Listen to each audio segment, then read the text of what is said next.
Assalamu alaikum, guys. You're always going to start. Assalamu alaikum. Hey, Sam.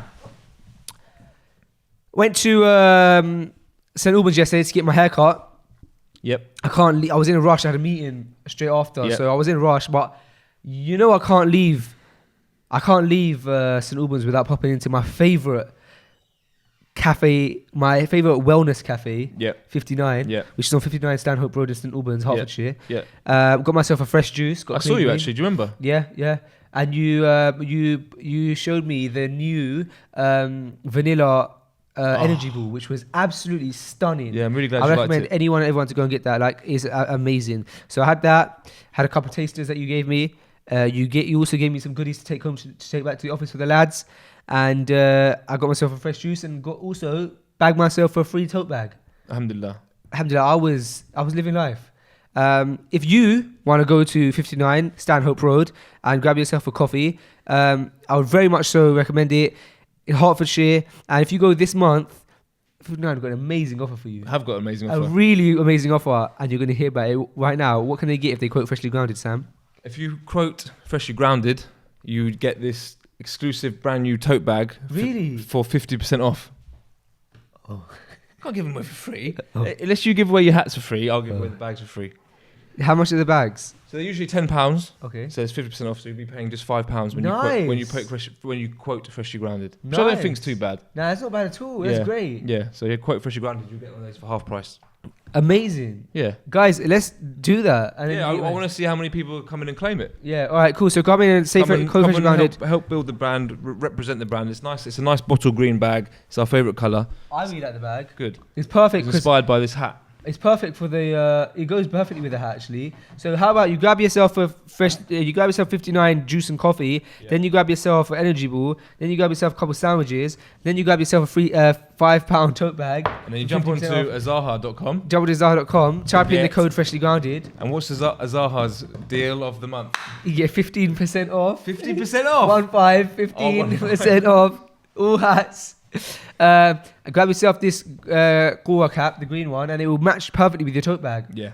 Maybe pop out on a picnic with your tote bag, put your picnic stuff in your tote bag, wear your hat to protect yourself from the sun. Yeah. Got yourself a good deal there. Those are green. And then you think to yourself, oh man, I look great right now. I've got my tote bag, got my hat. Drinking a green cup. And I want to put this stuff on Instagram. I want to brand myself. I want to create myself a brand. But I don't know how to brand myself. I don't know how to promote myself. I don't know how to market myself. I want to have some viral ad campaigns in that. How would I go about doing that, Sam? Jump onto Flavor. You want to hit up Flavor, Flavr, Flavor. The Instagram is by Flavor, BYFLAVR. Hit these guys up. They're branding experts. You know, they deal with some of the world's biggest companies and organizations and do their branding and marketing and social media campaigns for them. Hit them up. Grab a couple of things. Oh, and you're listening to episode 19 of Freshly Grounded. And it's now episode 20 next week. Which means we're going to have done 20 episodes of Freshly Grounded. How many hours is that on average? On average, I'd say, let's say if we average an hour and a half. Okay. Yeah, 90 minutes times 20. That's an average of 1,800 minutes. Divided by 60, that's 30 hours. No, it's more than that. I reckon we've done for more than 30 hours. I reckon it's probably about 40 hours of chat. Wow. It's a lot of chat. It's a lot. Sure is. We'll be accountable for that. We are going to be accountable for that. It's a scary thought. It is a scary thought. But if you look at the bright side of it, inshallah, there's some goodness there as well. Inshallah. So yeah, man, Freshly Grounded episode 19. What did we talk about in this episode? We discussed the importance of calling someone their correct name. Yeah, and not by their middle name or a shorter version of their middle name. Right? Just honouring some of their rights, isn't it, really? Yeah. We discussed that playing netball as a male is fine, but basketball is also a good sport to get involved with. Yep, we discussed that first of all, our producer Red is back, and we discussed that he really likes to support both Real Madrid and Barcelona, which could be seen as illegal in some people's eyes, but hey, that's Red for you. He's a martial artist, don't step to him. We also learned that Sam and Red can speak small bits of Latin. I can speak Punjabi, but it's not been proven. And yeah, man, it's a bunch of stuff. We discussed kind of Eid. We discussed we touched on a few bits that happened in Ramadan, And good ep. I felt like it was great. It was a good ep. Yeah, it was episode. It was a good episode. Good ep. Good episode. Episode 19. Episode 19. So, guys, without any further ado, I'm going to say it in Latin because the theme of our podcast is Latin today. Not really, just a small part of the podcast. Welcome to episode Novem. And welcome to Freshly Grounded, the brand new podcast by best friends Faisu and Sam. Huh? I said welcome to Freshly Grounded, After that bit. the brand new podcast And after that bit? by best friends Faisu and Sam. Really? Eid Mubarak, Sam. Eid Mubarak, bro. Last time we did an episode, it wasn't Eid yet. It's true. We were in Bristol. We were in Bristol last enjoying time. life on a holiday. Yeah, it was a nice holiday. Could you call it a holiday? Mm. Do you consider places in the UK if you like travel? If you go, I remember when I was in school, teachers before the holidays would say to the students, "Anybody going on a nice holiday?" And some people would put their hands up and they'd say, "Yeah, I'm going to Italy, going to Dubai, going to Mauritius." And other students would put their hands up and say, "Yeah, I'm going on holiday." And they'd say, "Where are you going?" And say, "I'm going to Cornwall to see my grandparents." And I'd think, you're cheating the system. It's not a holiday. Have you been to Cornwall before? I have. Have you been there when it's sunny? Yeah. We had a barbecue there. I think you can almost get away with like having like a holiday mindset when you're in Cornwall when it's sunny. So would you consider it a holiday? Would you say I went on holiday? A break, maybe a break. Yeah, break's a good word. Yeah, break. Yeah, For break. me, a holiday is, for me anyway, a holiday is jumping on the plane, Yeah. going to foreign lands, getting some currency, all that. That's a holiday. Yeah. Taking a break to the coast of our country. Yeah, it's more of a break, isn't it? Yeah. We took a break. We didn't really take a break. We went to work, didn't we? There was no break really, was there? Yeah. We literally slept how many hours? We went on a journey. Yeah. I slept more hours than you, that's for sure. Yeah. Only by Alhamdulillah. It's good though. We met Brother Boaziz. Boaziz, yeah. What a fantastic brother he is. Fantastic name. Yeah, great name. You don't come with people. I'm glad you we don't come decided across, that name. I mean, really good name. But that's his real name though. It's his as well, real name, last to be fair, yeah. Yeah, you don't come across people with that name often, do you? It was the first time I'd come across it. I suppose it's because we don't live in where was that one from? Algeria, yeah. Good brother. mashallah, very good brother. People should check out our last episode. It was a fantastic episode. Yeah, beautiful. Really, really good episode. So how was so that we actually shot that earlier than it came out. So It's all a bit confusing, freshly grounded, what we've done. it has. We should clarify. Well, the beginning. What are our intentions? Okay, so what happened was, during the Ramadan. Yeah. during Ramadan, the build-up, we discussed doing something different, and we discussed doing maybe some more episodes. When we got into Ramadan, there was lots of different ideas and stuff. You came down to 59 to christen off the Ramadan, which was really, really nice, really good episode. Then I came up here and we did one with the lights were darker. So the intention was to do 2 episodes a week in Ramadan. Yeah. And for the first week we did that. The first week we achieved that, yeah. And only the first week. Only the first week, but only due to just it was impossible for us, wasn't it? Really was, yeah. Well, I think what we just coming up to Ramadan, we plan on just doing more and as much as we could, and as it got there, it was just time was limited. But alhamdulillah, we did 4 in the month. So so we still did. Like an average one a week. Yeah, but one of them when we went to Bristol, we got to the hotel room and we shot one. Yeah. Because we felt like we had to discuss the Enlight event, etc., and a few things that had happened, and then we obviously from there we went straight to the cafe, Bozzi's cafe, and we did another one straight away. So it was a lot of work, it was a lot of freshly ground, and then you sat up all night editing it and getting it ready. Alhamdulillah, got both episodes edited by the end of the night. We didn't. If you actually think about it, we didn't stop in Bristol. It was consistent. But it was nice, man. I like fast-pacedness and stuff. Productive, wasn't it, man?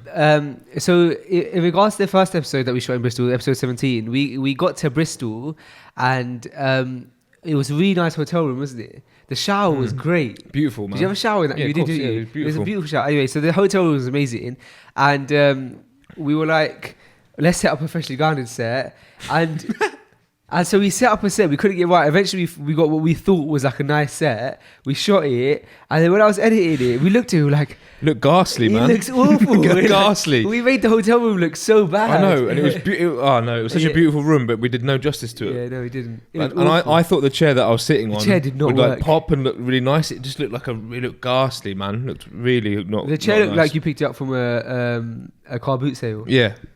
It looked on, but then in real life it looked quite nice. Real life, it was We stunning. made a really bad. We did We shouldn't be set designers. But then when we went to the cafe, your ideas on how I thought the layout and it looked aesthetic looked really great. Did you like it? Yeah, really, really good. Really, really good. Had to do a bit of arguing for that one. Yeah, I wasn't sure. Had to pull my weight. Yeah, no, it's good. It's good. It's good. Fair enough. Alhamdulillah. Mashallah. Yeah, man. So now we're back. It's episode 19, and the craziness of Ramadan has passed. The late nights and being busy, and it was beautiful. I don't know if we will definitely reflect on it, but yeah, man. So everything's back to normal schedule now, isn't it? It's mad how much Ramadan does change things day to day. Yeah.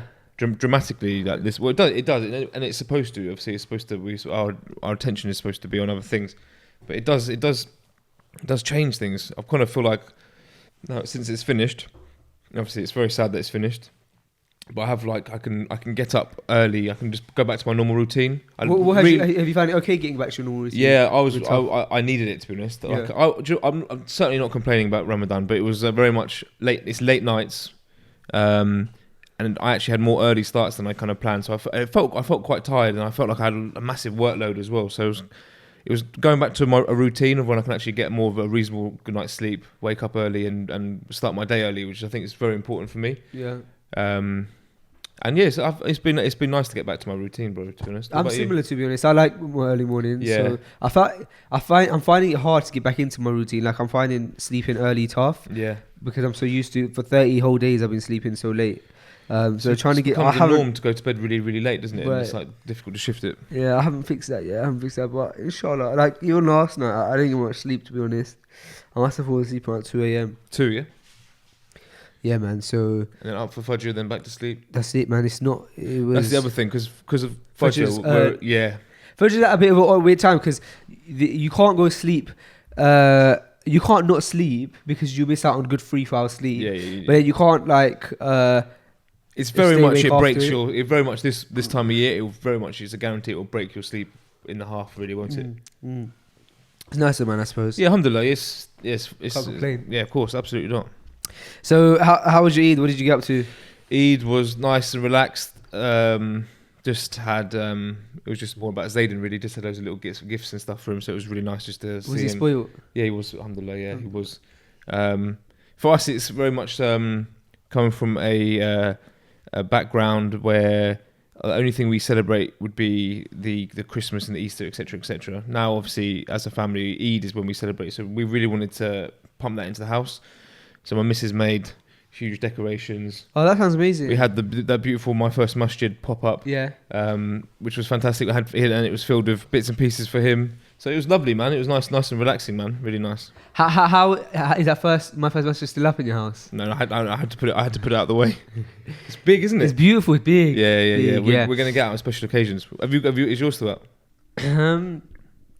It's big. It's a big masjid. Yeah, made I wrote them. It's a beautiful thing. So it's like a. So for those listening who don't know what it is, a beautiful company called My First Masjid sent us this like cardboard pop-up mosque. Yeah. Sent one for my nephew Isa. Sent one for Sam's son Zayden, and it's much larger than you think. It's big, isn't it? Yeah. Yeah. And so I built. My sister's got a 2-bedroom flat. Okay. And so it's all on one floor. And so I was really excited. I kind of went over to the house and I was like, Issa, look, we're going to build a mosque. And then we built it and everything. And then my sister was like, that's nice.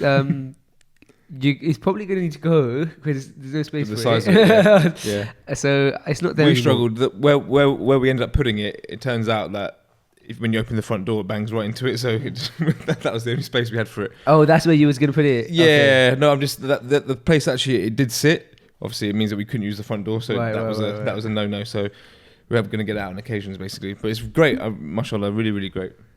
Get out on occasion. We tried to get Issa to pray Salah in there. Really? Yeah, I actually forced him to do a sujood in there, and then I took a picture. When you say you forced him, as in... I said, Isa, man, you know what? When you do Allah and then you say Allahu Akbar and then you go down, like he understands because he watches us pray enough, so now he understands it. So like, was he 2 years old? He's 2 years. So Mashallah. he was. I'll have the picture somewhere. I'll show you at some point. Yeah. But he's like doing sujood in the mosque. And we were because I bought him a tricycle. Mm-hmm. So we taunted him with. We basically said, if you do this, then we'll build your bike. So he did it. Yeah, fair enough. So I took that picture for Instagram, but it just wasn't coming out right. Okay. And I got some videos of him like in the mosque. Allahu Akbar. He's just trying to. You have to show me. But it's all forced, yeah. Is it? Yeah. So it's funny. on the conditions that he gets a new toy. A new bike, yeah. Mashallah. So I actually bought him that bike a year ago. Yeah. Or maybe 2 years ago. I bought him it a year ago. Okay. And he's just been sitting there. And every time I go to my sister's house, I'm like, have you built his bike? It's such a beautiful bike. It's like proper. It'll be like his first bike. Yeah. And. Well, she's been sitting there. No one's Yeah, I'm like, come on, man. Sure, like, you're responsible making sure he gets it. it's a present, isn't it? You give it to their family, and they. No, you. So I If they forced. have- So that day, I was like, do you know what? It's been over a year now since I got this bike. I'm sitting here and we're building it together. So my brother-in-law actually ended up building it. Yeah. But so I believe I don't actually know, but I think that he rides his bike now. Have you seen it up? I haven't. You should ask for some sort of proof. Proof, yeah. He doesn't even speak about it. He's got a little brother now. Mashallah. Yeah, Ramadan. He had a little boy. There's a new addition to family. New little wow. boy brother. Alhamdulillah, it's beautiful. He had Ramadan was crazy, man. So much happened. Yeah. So much happened, and we discussed. We didn't even discuss. So, obviously the Easter's little brother was born, and then everyone was happy and joyful. I went to visit him, and then unfortunately he had some breathing problems and some infections and stuff, and so they had to keep him in hospital for 10 whole days. 10 and days? so yeah, so and like even like no one could see him and stuff like that, and so that was like heartbreaking for my sister. Imagine like you just given birth, Yeah. and she used to say, "I'm never gonna love any child more than I love Isa," and I'm sure your wife might say it about Zayden, and she's like Isa's my firstborn, like I love him, and she's just like she's like, I'm gonna love all my children, but I don't think I can love anyone like I love Isa. The minute he was born, my sister's like, I can't choose between them. Really? She's like, I don't even know him, and he's my kid, and like she's like, yeah. it was breaking my heart that I can't be with him right now. Wow. Alhamdulillah, after 10 days he came home while I was away. Healthy, alhamdulillah. And yeah, man, just make dua for him. But yeah, so beautiful, man. Like seeing a family blossom and stuff. Like I've grown up my whole life with my sister, so to see her now start her own family is beautiful. Yeah. So yeah, man, baby was born, and then about literally about a day or two after the kid was born, we had really bad news that Only's father passed away, and so like it was actually.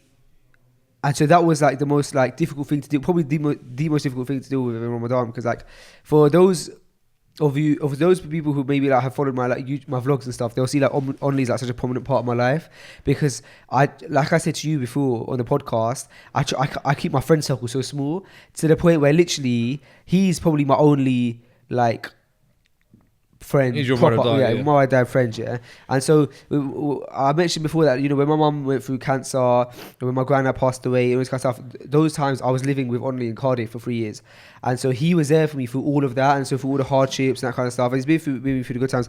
And so this happened, and it was like my turn to be there for him this time. So I tried my best to like do for him what he did for me, because I know that when I was going through madness, just the fact that he was there for me made such a big difference. So a lot of time was taken up with that, man. It was hard for the family, man, because the dad was really young as well. But with that being said, you know, they did the janazah, and he passed away in a beautiful month of Ramadan, in a month where the gates of hell are closed and the gates of Jannah, heaven, are open. And also, Only wanted to kind of build a well for his dad, like in his dad's name, so that his dad can benefit. Every time someone drinks clean water, like his dad will benefit from it. And so he set up a GoFundMe, so a Just Giving page with Human Relief Foundation. And within a couple of days, alhamdulillah, so many people were so inspired by his story that he raised the £1,000, and now a well is being set up in his dad's name. Alhamdulillah, fantastic, man. Yeah. I don't accept it. I mean, he's a beautiful brother, isn't he, man? he is, man. In fact, we were just talking about him like off air, me and you, like the last episode that we were doing this. We were in here. Yeah, man, it's tough, bro. Like he's essentially like the man of the family. He want, like he's him and his brother, so like they're like the men of the family now. And they say that if your parents are still alive, you should be thankful because your easiest door into heaven is still open. Do you know what I mean? Kind of like, yeah. And we take it for granted. Like the one for sure. Ollie was saying to me like after his dad passed away, he's like, bro, the fact that your dad's still alive, bro, like make the most of it. Yeah. Because I regret. There's so many things I regret not doing with my dad. Mashallah, well, he was very, very good to his father. Yeah, very, very good. Yeah. Very good to his parents. Yeah, mashallah. I mean, it's refreshing to see, man. Very refreshing to see. Do you think that's come from? Is that a religious or a cultural thing that you find in Pakistani families that is very respectful to the parents? Do you think it's a cultural? Is it a cultural thing as well as a religious thing? Yeah, man, for sure. Like in the Pakistani culture, and I'm sure Red is like the same in Bangladeshi culture and stuff as well. That like, by the way, we have Red back. It's great to have Red back. This is like old school, innit? For like a website, Sam, Red, just us three in the room. Assalamu alaikum, guys. Feels good, man. It feels good. It feels really, really good. I was gonna wait for the right time to mention that Red was in the building. Yeah, big up Red, man. Big up Red. Yeah, so man. good to have you here. Wallahi, it's so good. And it's like, because even if people saw the episodes in like Bristol and stuff, you see that we were just like getting by. Like I was trying to produce it on my laptop, and like it was one camera angle and stuff, and then now we got like Red doing the whole. We got the OG back in. So yeah, it feels good. Yeah, so, bro, the Pakistani culture and like the Asian culture in general, there is a big thing of respect to your parents, and there's this big like, it's very old school mentality.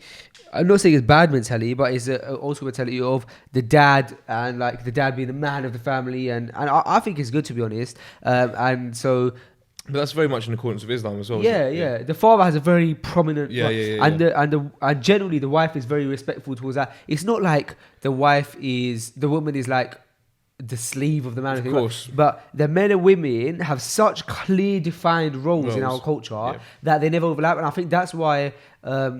I mean, I speaking kind of hypocritically because my parents actually divorced, but I think that in our culture there's a lot of people I know in my culture, both their mom and dad are still married, and I think that something to do that might be because there's no confliction of the roles. Like the man goes out and generally he's the breadwinner. The woman says, she looks after the house, she looks after the kids. The man comes home from work. As long as it's balanced and he doesn't come home too late and stuff like that. Generally, there should be a good balance like that. Yeah. So in our culture, that does exist. Yeah. And disrespecting your parents in our culture is, and it's Islamically as well, is like the biggest thing you could do, the biggest wrong thing you could do. But now that we're like a new generation, that stuff's slowly fading out. But I think Only's like one of the few people that I know that's like, he's still very much so got that implemented in his family. Yeah. I wish I could be way more respectful to my parents, to be honest. Why do you think in this generation things have changed? Because even though that's an Islamic thing, being respectful to your parents, it's also a cultural thing. Like in those countries, and in those countries, like it was very strict. So you get beaten if you even look at your parents. So now growing up in the West, growing up in the West, you won't get beaten if you look at your parents the wrong way. Nah, it's almost like a norm. It's almost like promoted to be disrespectful to your parents from a young age. And the reason I say that is because I'm putting certain things in front of Zayden to watch. I said to my mate, obviously he loves watching Peppa Pig. It's the easiest thing for a kid to watch. There's something about it. Aesthetically, it's bright and it's pigs just doing whatever it's breeze, but they love it. Yeah. And I was talking to my mate about it. He said, "Yeah, be careful though, because if you clock Peppa Pig, it's really, really disrespectful to her father." Really? And the whole thing is like, and they kind of like subtly like mug the father off. Now you could look at that and say it's innocent. Let's look at it as Muslims and say, actually, no, she's actually like. If this is for young children and they're learning. What does she do? Is there any examples? I haven't got an example, and to be honest, I haven't seen loads of evidence for me. I've watched it and picked up the fact that there's a bit of a joke in it. Okay. Which we could say that's just funny. It's just a cartoon, but really, what effect does that have on like children watching? Is to see the dad, the father figure of the house, is actually a joke. Now that can actually have have effects on children. Do you know what I mean? Especially young, tiny children. So I think, like I said, it's almost promoted that you look at The Simpsons for a clear example. Look how like Homer Simpson, like, he's a joke, isn't he? He is a joke to the family. But Bart, like, I'm just saying, there's loads of examples that actually like it's almost like we're conditioned to not respect our our parents, especially fathers, which and you're talking about culturally, but also Islamically, this is a major sin. To even say oof to our parents is a sin. So something to be aware of. I don't want to like compare it to like, a management system, but a man of the, like you said, a man of the family is essentially the head. Once that person loses respect, everyone in the house loses respect for everyone. It is like a management system, isn't it? It pretty much is. If we look in life, there has to be the system in everything for it to work. And when it goes off balance a little bit, the system can fall. Faisal, what you were saying as well about the whole kind of cultural stigma about like men being the breadwinners and the heads of the family, and women kind of the opposite. Not the entire opposite, but what you specified. There's actually been a study that shows that those kind of normalized roles in a family actually does lead to more successful relationships and longevity in marriages. I imagine so. Yeah. I'm not saying that. Not to put a bar on anyone's achievements or no, of what course. they do. Well, listen, most of the women in my family work. Yeah. Do you know what I mean? So I wouldn't tell them otherwise not to. Yeah. And I think it's beautiful that they're independent stuff. But what I'm trying to say is that I can understand why it would work in that way because you have clearly defined roles. So no one's stepping on each other's toes. I think it is proven to work, but you're right, and we've got to be careful in saying that you can't ever say women shouldn't even work on that, because I'm not saying women's place in the kitchen. It's great. It's definitely not. Right. But if we look at Islamically, how Allah's system is in play, that is how He has decreed the best way for it to work. Now, just for an example, if a household, the man's the breadwinner, but obviously we live in a very expensive country now. We're really a lot of pressure on us to pay big bills and to have a luxurious lifestyle. So quite often the women are now getting a job as well. So men and women are both breadwinners. But then what happens to the children? If there's children in the family, often you either have to pay for a nanny, so you've got someone random bring your children up, or wherever they are, you can lose a connection with your child, and you can lose out on a very valuable time of their life, which is bringing them up and raising them and teaching them their morals, everything like that, etiquettes, etc. So it makes sense and I don't mean this in a sexist way at all, but it does make sense for the mother to be at home, ensuring the child's getting brought up correctly, the house is clean and there's food, etc. And then it makes sense for the man to bring them, make sure that he's paying the bills, he's paying for the food, etc. It does make sense to do that, but we live in the West, and the reality is we need to pay our bills. And it's very easy to say that, but it's not always reality for the majority. It's really not reality. But I think that is the system that works and makes perfect sense. And speaking on the topic of like respecting your parents, a lot of people don't actually notice that parents go even further to take on your responsibilities and look after you. So a lot of grandfathers and grandmothers will be involved in their children's lives in raising their grandchildren, which is like, it's true. It's true. They say that you don't know how you don't know how much to appreciate your parents until you yourself are a parent. Yeah, for sure. And that's what my sister said, that when she once she had children, she like gained a whole new love and respect for my mum. And she realized what it takes to be a mum. So that I suppose so. I had a conversation on the way back the day Zayden was born. I went back with my parents and had a conversation with them, because I suddenly, not only I was only a father for a few hours, but I suddenly like understood like a different like side of things, and it's powerful. It's really, really powerful, and we can never ever repay our parents for all the stuff they've done. Not at all. It's just constant. It's mad, isn't it? It's mad. Inshallah, we'll be able to give something back to our parents to make them pleased with us. Inshallah. You know what I mean? Yeah, I know you mean. But yeah, man, the cartoon thing it's not it's not surprising, but it's not. It's not surprising, but it's still it's kind of scary. With Issa, he's been watching things here and there, and so he's into his like TV programs and that. Remember how when recently in an episode I said that Issa's quite like a manly kid. Oh no, did we speak about that off air? We did it. Off air, yeah. I was saying about how like. I really like the fact that he, when he wakes up in the morning, like he jumps in his his toy car, and like he's into like superheroes, all this kind of stuff. So I was like, he's a proper like boyish boy. And then now all of a sudden he started calling himself a princess. What? Yeah. And his mum is like, Issa, princesses are girls, you're boy. Like, you're prince. And he's like, yeah, princess. And it's like, I don't think he understands. He's 2. I don't think he understands gender roles yet, because like when you say to him like, oh, are you going to Nan's house, or like, where's Nan? He'll be like, oh, Nan, he's at home. So he calls Nan he. So I think he's just confused right now as to like gender roles. Yeah. But we're trying to drill princess out of him real fast. Do you think that's from something he's been watching? Or? He's been watching something that talks about princes and princesses. Yeah, that's why he thinks it's a princess. Definitely Disney, some kind of Disney. Yeah. So yeah, not so manly after all. Yeah, I mean, from what I've heard story, I think you just have to be patient. I've got some in-laws who their little boy sort of just got accustomed to playing with a dolly. So the little boy would show up in front of the dad's mates with a dolly. Wow.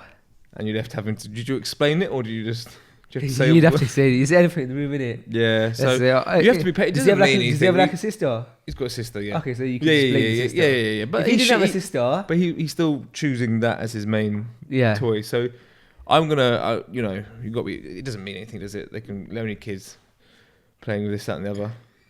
I'm definitely gonna monitor it. Yeah. Alhamdulillah, Zayden very much likes things with wheels, so he's just got loads of cars. He's got a motorbike now. He's got a train. He's got a train, yeah, exactly. He's anything with a wheel.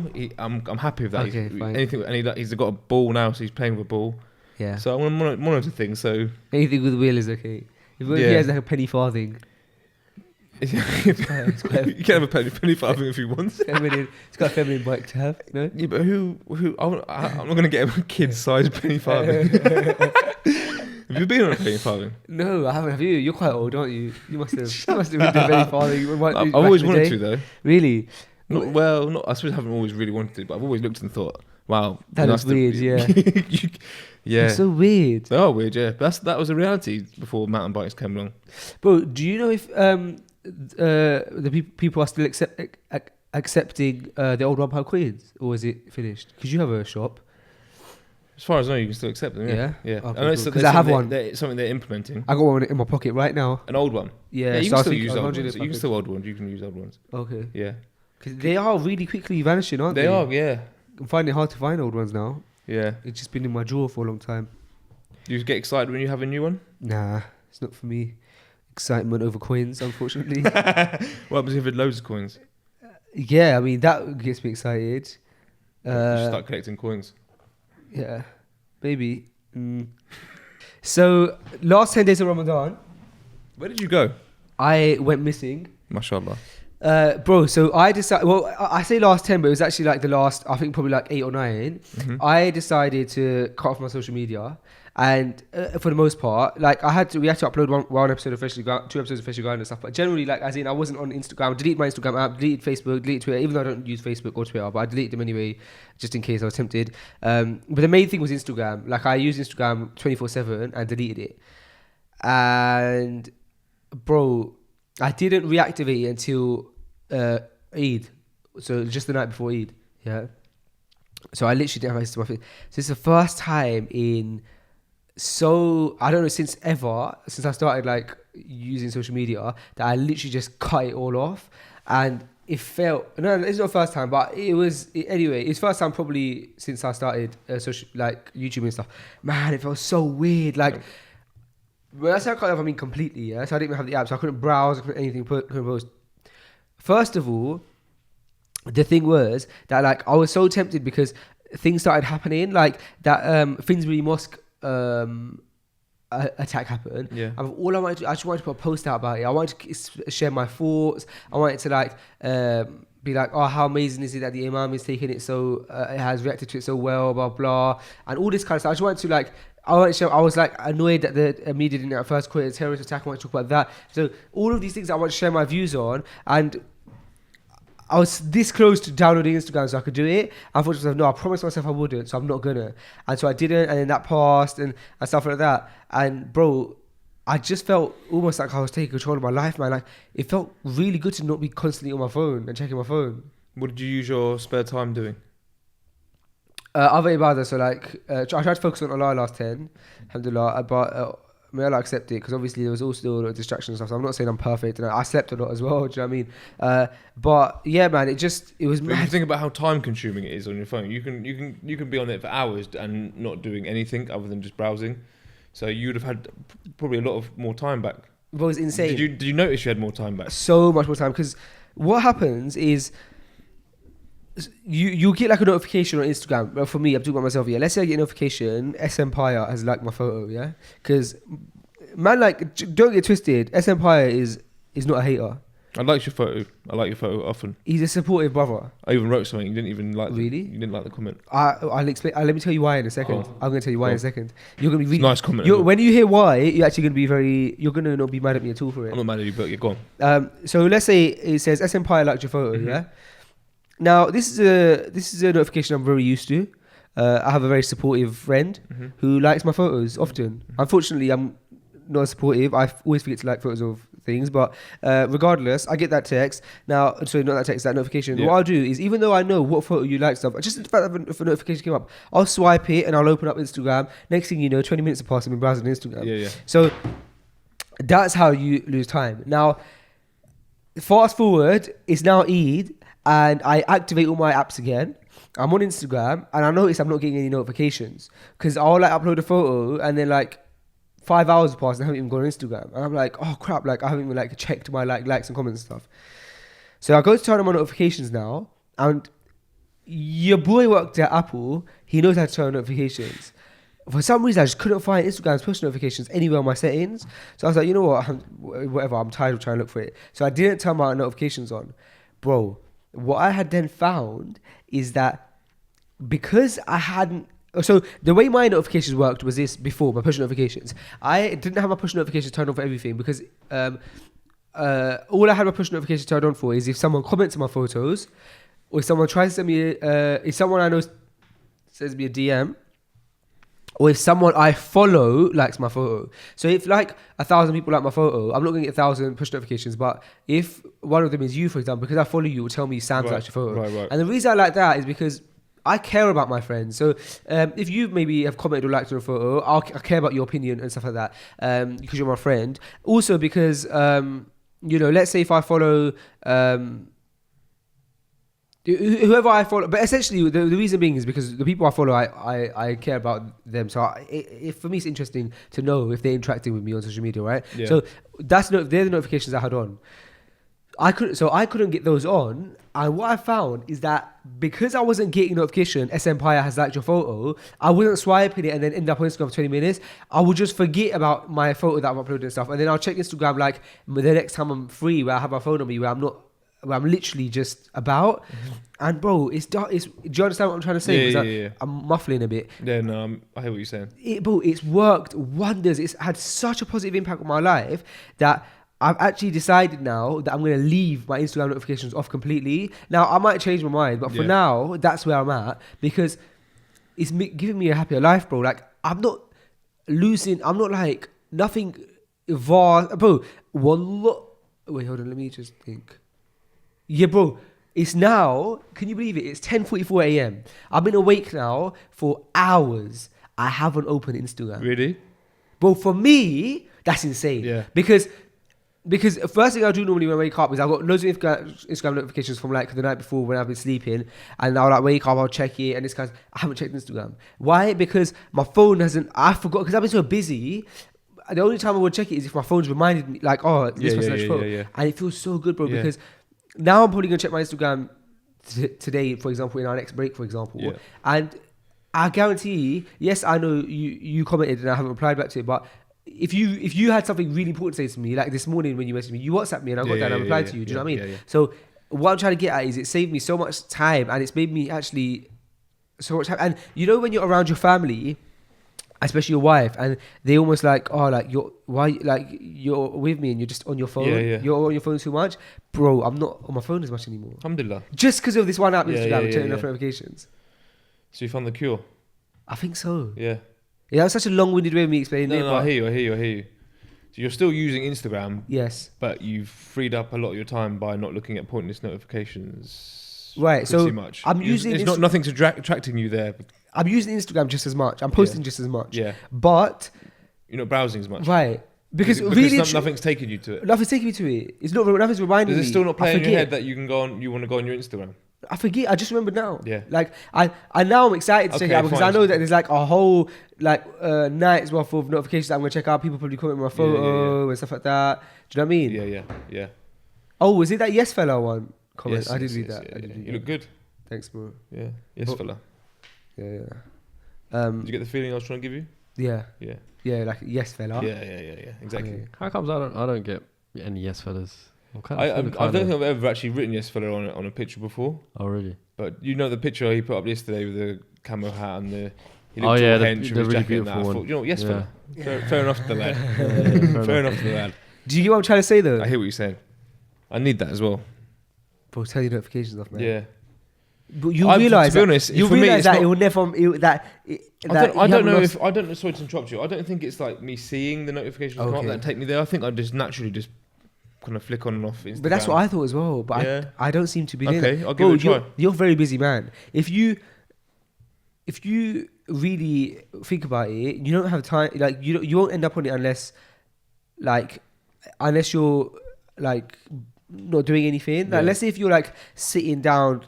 Waiting for the person to arrive for your meeting, then you jump on Instagram. That's fine because you're just waiting, and then you jump on it. But if you're like walking up around and like you're doing things, you wouldn't end up on Instagram because you're busy. Yeah. Unless you get a notification, then you just swipe up, and the next thing you know, you stopped everything in your tracks. You've wasted 15 minutes. Do you know what I mean? Yeah. I could do with getting off social media a little bit, to be honest. I found during the previous month as well, I was actually very conscious about time spent on that social media stuff. Just vast amount of time. It's like it puts you in a trance. Yeah. Inshallah, I want to try taking my notifications off them, bro. But you should try, man. It does like yesterday. I thought I actually turned the friends one back on yesterday, like so that I could see if my friends like my photos because I find that one interesting. But now I've turned it back off because I found myself going on it again. So I don't know. I'm playing about with it. Would you like say you receive loads of likes? Would you go through all your likes? Nah, I don't do. Nah. But now it's. I'm trying to figure out like the best way of doing it, but it feels right now I feel okay. I might turn on the thing where like I can see if my friends have liked what I get a notification when my friends have liked. So if you go on your app, can you see that you're still getting likes on pictures and stuff? Yeah. But it just doesn't pop up on your phone. Yeah. Yeah, fine. Yeah, so You going on it now? I'm going right now. Wow. I know. At 11 a.m. This is mad for me. During the podcast, you're going on social media. I know, but we've been speaking about it so much now. I'm intrigued. I would be as well, but my phone's over there charging, so You can't even. Nah. So Muslim Bilal released a new album on Eid Day. And got it? Well, I have one of the like poems that he wrote is called Layla. Yeah. Have you heard it? Nah. So it's called Layla, and he speaks about his poem is about like his persona. He's talking about this girl, about how like how much he likes her, and like how like he's with her, and then like he's heard like people have told her that she's not loyal and stuff, but he's just staying with her, and she's like telling him all these things like I'm never gonna leave you, blah blah, but like she's just lying, and then he finds out that like she's seeing like his friend, and she's like, no, I'm like I'm not. It's not what you think. Like take me back, blah blah. And then he's like, I'm done with you. And then right at the end of the poem is a twist. It turns out that girl, he was talking about the Dunya the whole time. So like, really? Yeah, he's like, so it's called Layla, the song. And then he's like, at the end, he's like, let me introduce you to Layla, aka the Dunya. Really? Yeah, it's such a powerful poem. Because like you think, what's he talking about? Because but the way he personified the Dunya into like a relationship is mad. He's basically like about how like all she'll do is lie to you, all she'll do is tempt you, but she's so disloyal. She's been with so many other men, and like once she's got what she wants out of you, like she'll jump on people and she'll always try calling you back, and like all this kind of stuff. And it was just so mad, bro. It's powerful, man. I've heard the Dunya being described as a prostitute, and Islamically described as a prostitute in the sense that just like how many partners it's just had thousands. It's not been loyal. It's not been loyal to any of them. Yeah. When we say Dunya, because the translation, the loose translation would be World. with the world. Yeah. So what do we mean when we say stuff like dunya? Like when you say stuff like the dunya festival, what do you mean by that? Like, because dunya means so much more than that. It does. For me, what I refer to dunya For the people who are listening, who don't. Well, dunya is what I would say is obviously it's I would say worldly things, worldly possessions. We know as Muslims that we have the dunya life, the worldly life, and we also have the hereafter, which we know the hereafter is more important than this life. So the dunya is here and it distracts us and it sucks us in and we end up chasing it. So we're only here we know for a fact, every human being, religious or no religion, everyone will agree that there will be a time when they will die. Now, we know for a fact that we won't be in this dunya, this worldly life, for a long time. Yet, we act and behave like we're going to be here forever. So we're constantly chasing it. We're trying to set up businesses here, there, and everywhere, trying to make as much money as we can, trying to gain as much capital, have as much as we can. It's only this world. But in reality, and even though we know we're not here forever, we chase it so much. When really what we should be doing, and obviously I do promote that we should have some dunya while you're here, but we should be chasing and hustling for the hereafter, the akhirah, yeah? So how the world is designed is described as like seawater. So you're thirsty, yeah? So you have some seawater, some salty seawater, and that's how the dunya is. You have it, but you're still thirsty, so you carry on drinking it, and it will never ever quench your thirst. However much you have, you'll never ever quench your thirst. And so when I say dunya, it's work stuff. Generally, I feel money, like it's women, work, power, exactly, all that kind of dunya stuff. Which really, it feels like it to us now. It feels like it means everything, but it would be a day when it meant absolutely nothing. And you know, when before our soul is taken, then we'll really realise that we'll see the dunya for what it is, and it's just been a mirage. It's been disloyal. We've chased it, we've worked for it, and it's never given us anything but, stress, and it doesn't ever really. We never find contentment really in dunya things. What we should be doing, I don't mean to sound like a hypocrite, but we should be working for the hereafter. Yeah. The life that never ends, the life that we don't die in, the life that will just be eternal.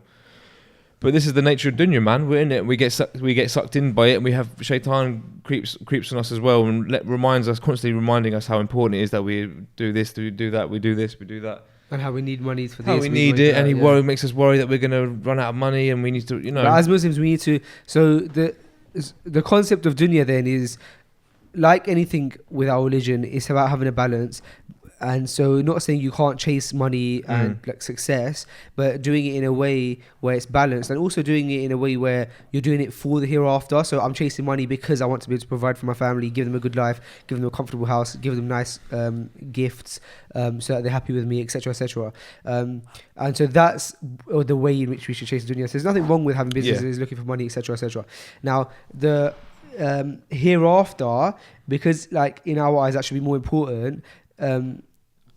How we live on this life is going to ultimately define how we're going to live in the hereafter. If we're good people, if we give back to people, if we give back charity, if we all of the good stuff that is unanimously known as being good and Islamically known as being good, and then that's going to affect how we live in the afterlife. Whereas the dunya, we believe essentially that whatever is decreed for us is already decreed for us. So we're chasing this dunya, but it's already written for us in our, you could say, destiny, but essentially that's not what, like, that's just a very loose translation. It's already written for us what we're gonna achieve in this life, in this dunya.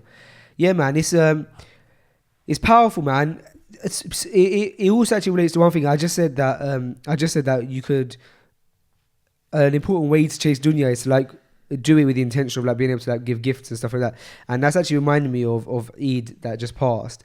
And I've always had this dream of Eid, and I haven't fulfilled it yet, but like I have this dream of like, because Eid is the one celebration that we can really celebrate in the year, I have this dream of having like a nice big house and inviting all my family around for Eid, and like having loads of presents for the kids, having a bouncy castle for the kids, having a barbecue for the adults, having like games for the kids, bringing entertainment, everything halal, but just going really big, because it's our one day of the year where is one of the rare days of the year where we're really allowed to celebrate and go in, and as long as it doesn't fall into any haram, but like you're allowed to really, you've had 30 days of fasting, you had 30 days of worshipping Allah, and we're allowed to reward ourselves and each other. I want to be able to give everyone gifts, like loads of gifts, like where the kids are like so excited to go to Uncle Faisal's house because like we're gonna get so many gifts, like mom, can we go, like the kids want to wake up, you know, like the feeling that kids get on the Christmas, like they want to wake up early, run downstairs. Unfortunately, bro, I've not had that feeling, and I don't think the kids in the Muslim kids have that feeling of that other kids have on Christmas morning, and I want to be able to provide that. You don't think it's the same feeling? I've never had that, but maybe if you provide that for Zayd, that's beautiful. Yeah. But I want to be able to provide that. Because for me, it's like, even in childhood, it's always been like, it's been a special day, but it's been more like, oh cool, wake up, go to Eid prayer with dad, and then come back and sit at my nan's house, and all my family's gonna be at my nan's house. We're gonna eat, and then we're just gonna sit around. Right. That's it. Right. Whereas I want it to be like exciting. The whole year. Everyone's excited for Eid. Yeah. Because they know I'm going to do it. Now, I feel like that responsibility, I feel like I put that responsibility on my shoulders because I feel like I care about it, not the most at my family, but I feel like I really want to provide that for family. And it's an amazing form of dawah. Like, guys, look how much fun we can have on Eid. So, like, my goal is to by next year be able to do that. Like, fair enough if I don't have a massive house in that, but I want to be able to do something where I get all of my family together, my in-laws families, and everyone just do nice big Eid, man, and give everyone gifts. And when I say everyone, I mean like from the adults to the children's, like everybody, like even if that means start saving from now, like I want to be able to provide that, man. That's because nice. I think, and if I can set that as a like a benchmark for every year, then every year people are going to be mad excited for Eid, and inshallah we can like let that grow. Inshallah, that's good. Can I come to one of the events? No, Jake, of course. When you get a bouncy castle. Yeah, you can come to the bouncy castle, and maybe you could be the bouncy castle. If you want me to.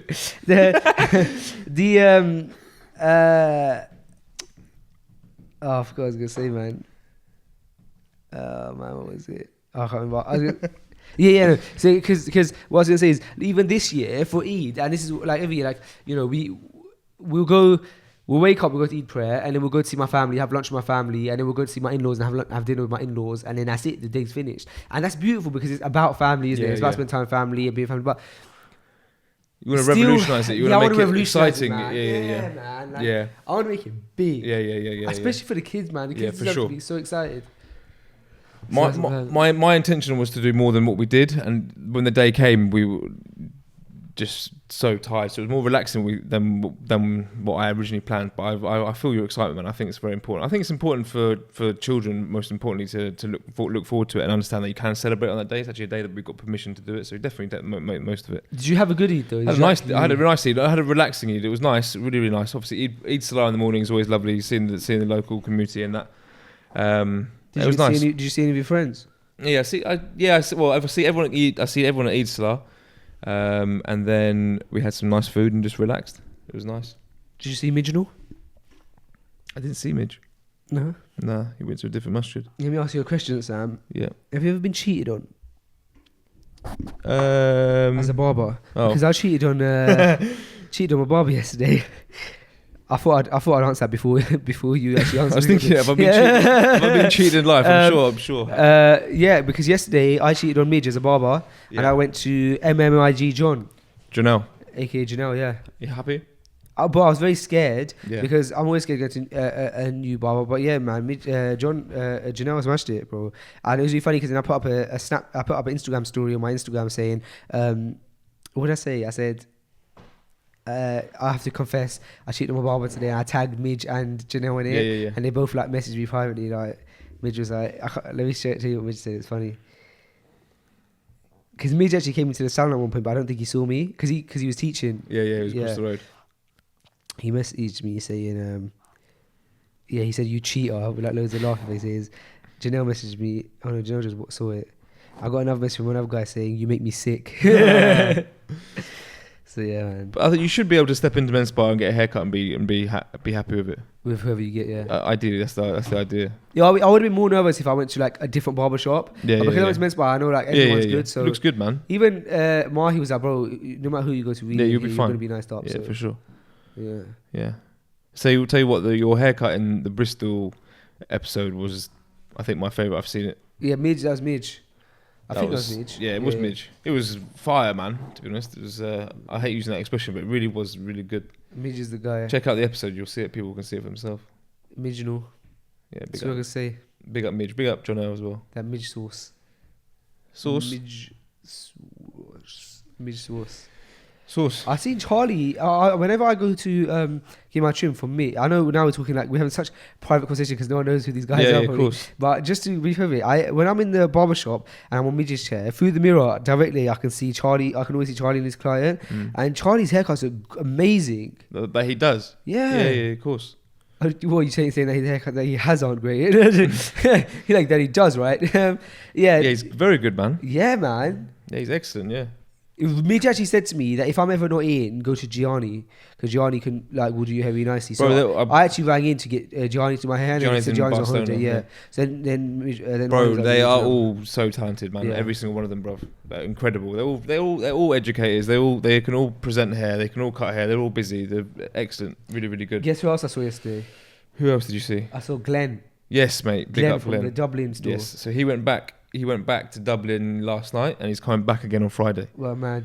Yeah, keeping it moving. So I walk straight into the store, I see Glenn straight away and he's like, Faisal. And then I'm like, hey Glenn, and he's like, I love Freshly Grounded, mate. Yeah, you got a lot of big fans in Dublin. Yeah. I got a message from someone from Dublin this morning. Another person saying they Really? listen to Freshly Grounded. That's yeah, mad. yeah, man. man. I say it to Glenn. I was like, "That's mad, bruv." Like, he's like, "Yeah, man, you got like a lot of listeners in Dublin." Yeah, big up in Dublin. Ireland, man. Big up Dublin. I love Dublin, mad. bro. I love because Ireland. For me, I'm more shocked that we got fans in Ireland than I am that we've got fans in like Canada. Because even though Canada's further away, I know there's a big Muslim community there. It's true. Whereas you don't in think about Ireland, it in Ireland too much. man. Too. I know a lot of the people who listen to Ireland aren't even Muslim, bro. I do. I like the Irish culture. We've discussed it before. The Irish culture, yeah. very family oriented. Yeah. Therefore, I'm not just saying it. Like since meeting Glenn, I've met Irish people before Glenn, but since meeting Glenn and getting on a very like personal relationship with him, worked for him for a few years, I just realised, and then meeting his friends, meeting his family and stuff. They have such like beautiful morals and Does stuff. he have a good circle around him? Yeah, amazing, bro. That's good. Really like loyal and really hardworking and passionate people. Like generally. How are you getting barbers in the Ireland store? Are you gonna We've got just all send? the team set up? Did you? So we have. Are they like Menspire barbers? No, they're not Menspire, but well, they're all working under Glenn now in Okay. the sense that they're working with Glenn. They've all done courses in education with Menspire. But do you remember ages ago I did like a interview process in Dublin? Did I ever tell you that? Yeah. I couldn't actually make it at the time because my missus was ill. Right. But they went out. He went out there with Josh and Glenn. They did interviews, and there was like 20 people that we had scheduled, and there was like plus 60 people who actually got in contact just in Dublin. Yeah, so we put the word out that we're doing interviews. We nailed it down to the 20 people. So I couldn't make it unfortunately, but the 20 interviews. We kind of out of those people booked in, we knew a few of them, so we basically broke it down to about 5. But I think we're looking to have about 6 when we open, inshallah. So, but they are now Menspire trained barbers. They all know Menspire, yeah, and we've got a Menspire group, Dublin group, and they all work in the thing. So they're basically patiently waiting for the doors to open. Just to clarify, if a barber wants to work, if a barber works at Menspire, like he has to go through Menspire training to become a Menspire barber. So, say a barber comes and wants to have a job, Yeah. we would see how he cuts hair. And he would probably, if he wasn't very good at cutting hair, but he was a great person, we would go through the whole system and break it down and show him again. And if you can cut hair nicely, it would just be like small tweaks. Really, really cutting hair is cutting hair, but there's obviously a Menspire system, so they have to they pick it up in time. But it's not like your you have. Menspire cutting hair seems a bit different. It seems a bit more like It seems like there's a bit of maths to it. There's more. It's a science, isn't it? There's more science to it. Yeah. Yeah. It's cool. It's technical, isn't it? It's technical hairdressing. So rather than just cutting people's hair quickly, it's technical. So there's a lot of foundations with Menspire. We all come from a hairdressing background, so in hairdressing it's a lot more technical, a lot more precise, and then traditionally in barbering it's not. So we've kind of we've bridged the two. We put barbering and men's hairdressing together. So it's fading, skin fades, beards, etc. But it's also neat sectioning and graduation layering, and there's a lot to it. That's why when you look, I say it humbly, you look at our page, look at some of the haircuts. There's you got to work some of them out. Some of them are technical. Do you know what I mean?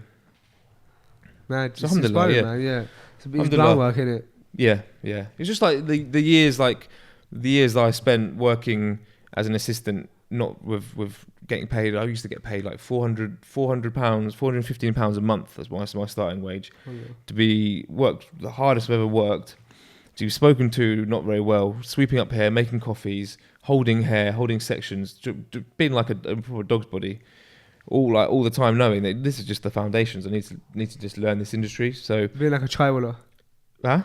Chaiwala. Yeah. Yeah. Just like that. Just like that. Maker. Yeah, like Chaiwala. Yeah. You were Chaiwala. Yeah. I suppose I was in inspiring. Yeah. You built your way up. Now you got an empire. Alhamdulillah, yeah. Empire. Empire. You don't like that, do you? I don't not like it. Do you like it or not? Yes or no? Maybe you can't lie. So no then. No, because I wouldn't say yes, I wouldn't say no. I said yes or no. Do you have to say yes or no? I'm leaning more towards yes. It's I got used to it. It's Empire. How is it meant to be pronounced again? It's not supposed to be like pronounced anything. Well, it has to be because it's your tag, innit? Yeah. Hey, that's S Empire. Yeah, unfortunately, people actually have called me S Empire. But it's not. If you can now go on the page, my name's at the top, so it clears that doubt. Samuel Palmer. Oh, okay, yeah. Samuel M. Palmer. Samuel M. What does Palmer. M stand for? Michael. Oh, I was going to say Martin. You look like a Martin. I don't at all. You do. You look like a Mike. I'm not Mike, I'm Sam. You look like a Mike at all. I know, I'm Sam. Samuel's Mike. precise. Sam Mike Palmer. Samuel Michael Palmer. Sam. Where did Mike come from? Mike, short for Michael. No one gave you permission to shorten it.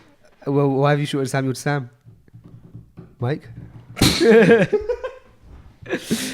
I don't have a middle name. I don't think Asians do. Do you have a middle name, Ed? Yeah. I don't. Actually, Asians do. They always call themselves after their dad in the middle, innit? Yeah, that's where there's loads. That's where I've from experience, there's been whether it's an official middle name, but a lot of Asian guys I know have got multiple names. Yeah. We discussed it before within in your community, whether it happens.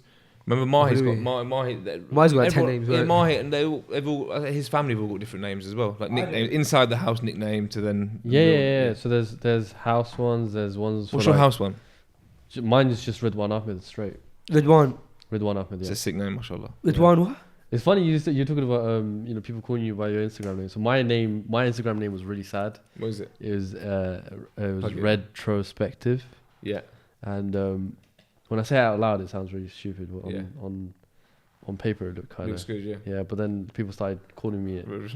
Yeah, when I was in uni, and I was just like, "What did you just call me?" And bro, it should be. And that's when I realized I was a really low point in my life. When people call me retrospective. Imagine if your username could just be Red.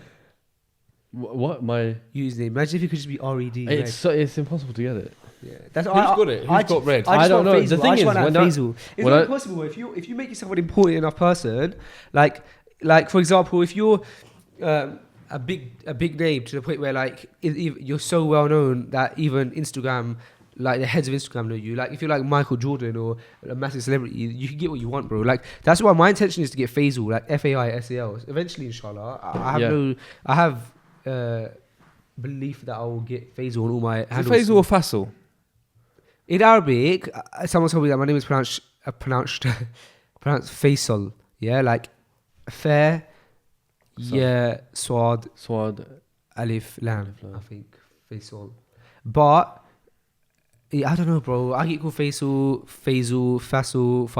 So Omar calls you Faisal. Yeah, he does. Yeah. I've gotten used to calling you Faisal because everyone else does, but the reason people call me Faisal is because my dad, who is Pakistani, and in Punjabi or Urdu, you'd say Faisal.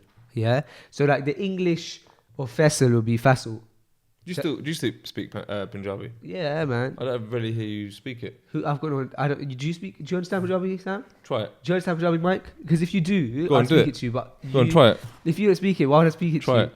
Nah. I've never heard you just in passing when you've gone past any other Pakistani men. But how often do we pass Pakistani men? In St Albans, we often see Pakistani men. I don't know them. There's Pakistani men sometimes in that office over there. a real limit of them though. Probably. Oh no, there's a few of them, isn't there? Yeah, there is a few. Dawood, Omar. Reese, Omar. Everyone except for Nate And you. and Omar. Sorry, not Omar. And Kareem And you. and me. Yeah. So Sameer's Pakistani, isn't Yeah. He doesn't understand Punjabi, I don't he? think. Is it not? Yeah. Bro, regardless, I'm sure I've been on the phone and like near you, like to my nan or something. I would say anything you hold it down. Nah, I've there's not many people speak it to because like I speak English with my mum and dad now, and I only speak it to my nan. My granddad's passed away, so there's only one person left. You can That's speak it to me. Punjabi, I understand it. I understand all Go on, the have a little Hindi. chat. I'm just gonna watch. You know what? I'm not gonna adhere to Why? this pressure. Okay, Sam? fair enough. Yeah. And I'm Holding just it not down going to again. embarrass Why don't you speak Latin? myself. Because I can't speak Latin, mate. Wow. You can't speak Latin. You can't speak Punjabi, bruv. What embarrassing that you can't speak Latin? Because you're from here. Excelsior. Athens. Excelsior. Athens, Carpe isn't it? diem. Athens is a Latin word, isn't it? Sorry, I'm just having a chat with Red One. Excelsior. Carpe diem. Big Carpe mountain. diem, isn't that Carpe- like Italian? No, that's Latin. also Latin for seize the We're moment. talking, bro. We're talking Latin, so just pipe down. 2 seconds, have a little pipe down. How about you speak some... No, that's as far as I can go, really. I don't know any other language that originated from back here. Hola, hola, ¿cómo estás? What's that? Spanish. Spanish, come on. Come on, mate. No. Denara. I'm hitting up Italy next week. You Where? hitting up what? Italy. Are you? Oh. Whereabouts? Milan, but I don't... Nice. Just on the Oh, yeah, weekend. yeah. But I remember I went there before. I'm going to Charlotte, but when I went there before, I remember that nobody could speak a word of English. Not even a word, apart Yeah. from the hotel My receptionist. parents went to Venice and they had no clue. Zero. So I'm not looking for the language barrier. Yeah. But alhamdulillah, you got to adapt. Traveller, innit? Yeah. Say hola. No, that's not. That's It's Spanish. definitely not. Don't say. Don't Say say hola. And they'll be like, what? Say ciao. Ciao. Ciao. Ciao. ¿Cómo And I estás? could say, Was it bienvenido? No, No. Bien, bien. No, Grazie. Grazie. Is that Grazie, Spanish? grazie. Grazie Italian. Gracias is Spanish. Grazie. I just say that. I only remember that because the last time I was in Italy, I Don't said it forget- with don't the cab forget the drivers. hand. Grazie. Grazie. Don't forget the hand. Ciao, Grazie. bella. Ciao, bella. Is it Ciao, like ciao, bella. I don't want to do anything with my hands while I'm out there because I know that in some someone's banging doors out there. I know in some cultures certain hand movements mean different things. Oh yeah. And you could do something in this culture which means something, and in another culture it's like a bigger swear word. Yeah, that's true. You're better off not doing that. So I'm gonna keep my hands to myself. Yeah, keep your hands to yourself. I'm gonna keep my hands in my pockets where I can feel them. Yep. And that's my hands. Ever told you that Mufti meant because the same hands as me? You've so mentioned it. Yeah, couple times. you made. I've heard you make that claim. Fact. Is this facts? Yeah, man. So going to Italy. My July is packed. Italy, and then I might be going to Lake District. Nice. Yeah, and that's it For a break or a holiday. for a break. And what about you? You're a massive traveller. You going anywhere anytime soon? I've got a few things Where you planned. Going to Madrid, Inshallah. When's that? inshallah. Not till October. Okay. Best let me know. Dubai. Best let me know so that we can make sure we still get an episode out. Yeah, of course. Of course. I'm only going for a few days. Don't deprive the people of an episode. No, Sam. no. I might ask if you end up going to the Bernabeu. I might give you some.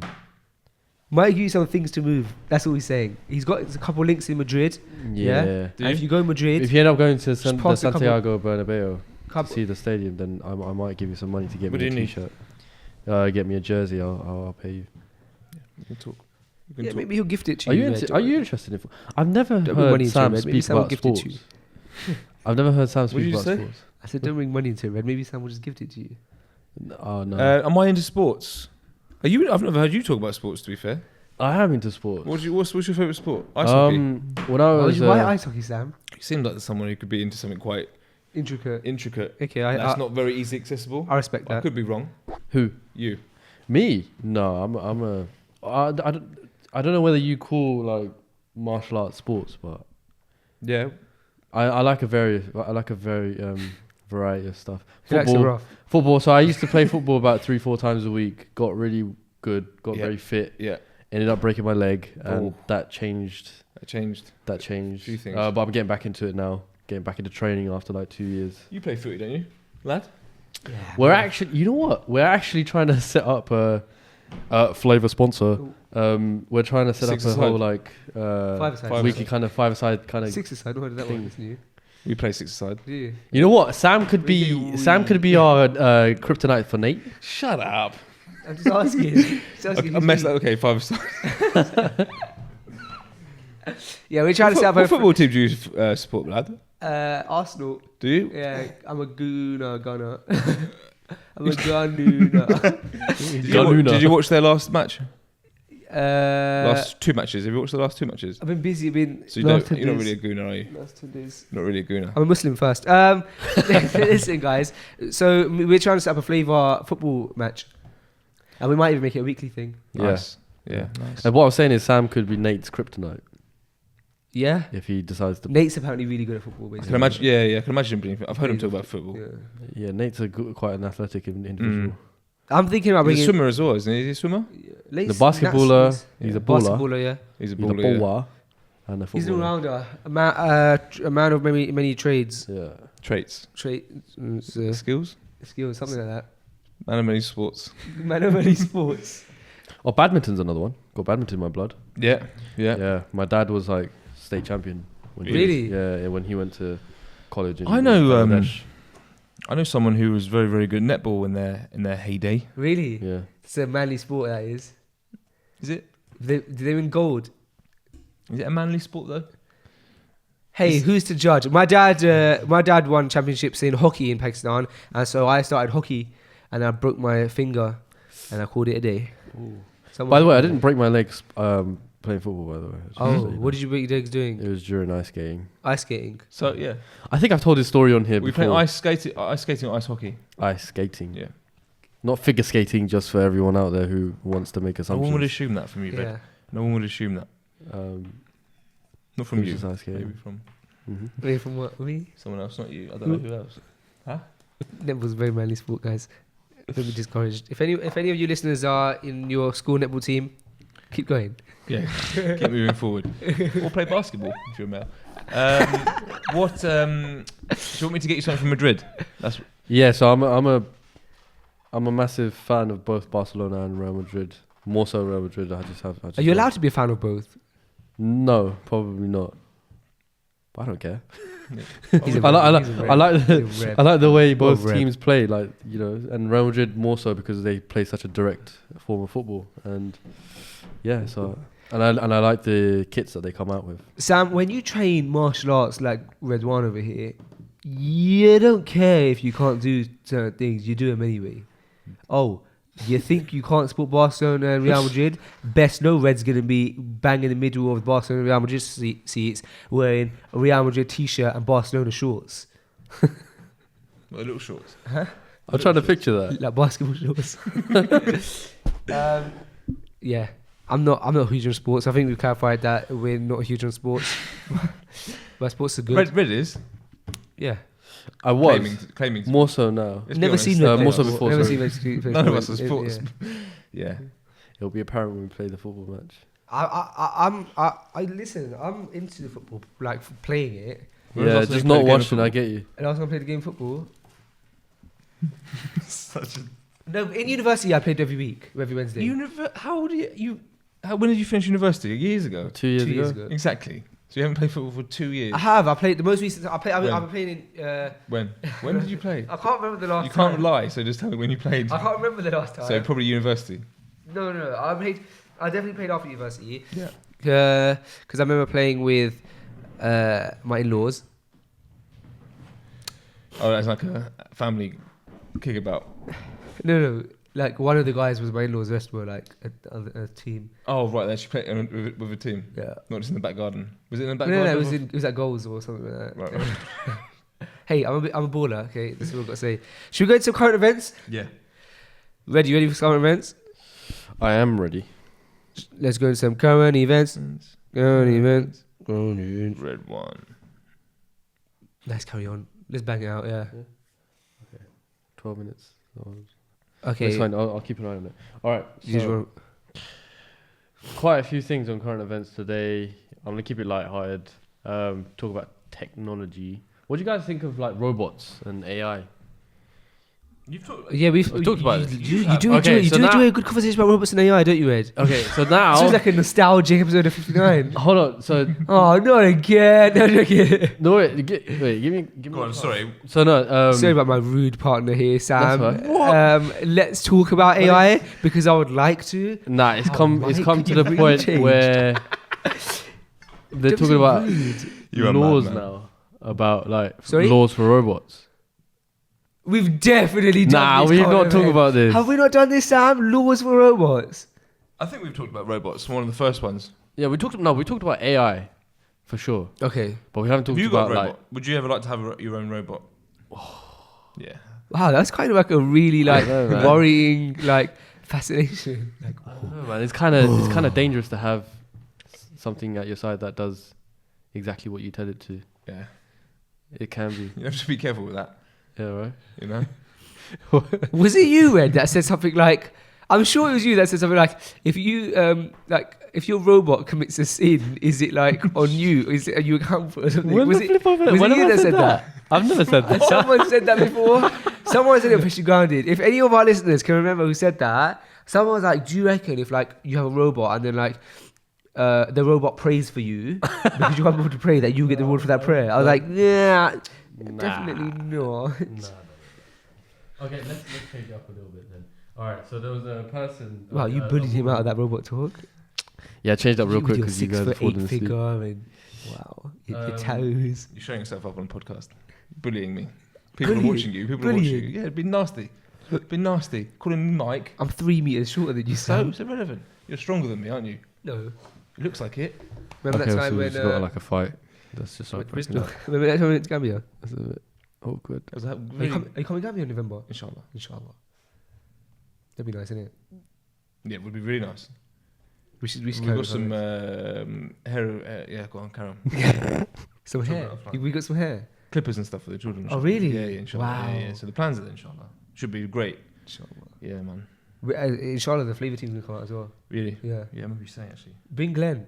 Yeah, inshallah. There's a few brothers there who would like to come over, so we'll try. and Only bring organise Glenn. No, joking. it. Just Glenn. Current events. All right, so reset.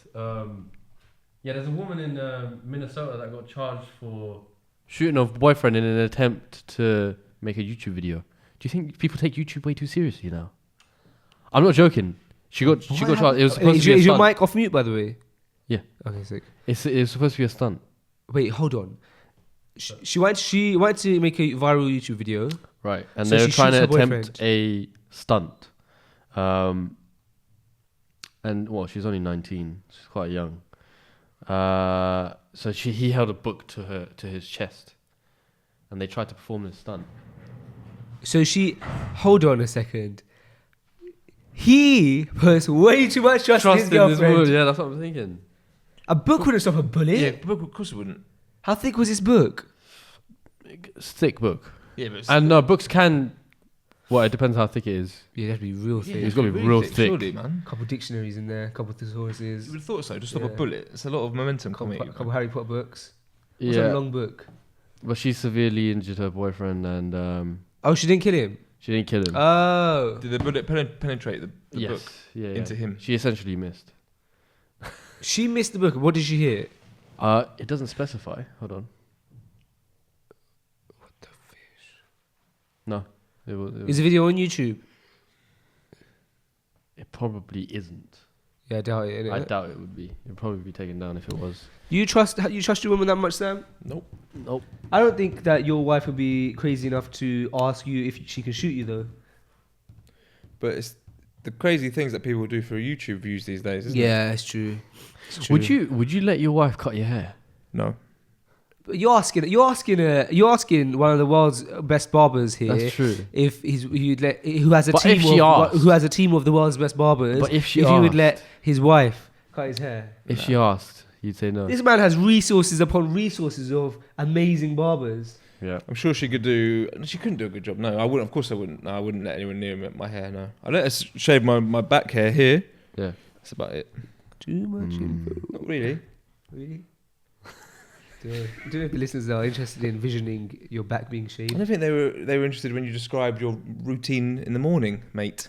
Oh, did I describe that? You did. I remember it clearly. Man, Your big coffee, sometimes big clear out coffee, you call it. Sometimes I get too comfortable with this mic. I know. You forget. Like I was talking about my neck hair, my back hair. You spoke about your clear out coffee. Yeah, You know? didn't I? Yeah. So you know. I should probably. Yeah, you're right. Yeah. First, next to stand up. you used to work at Apple, so you know what it is this year, right?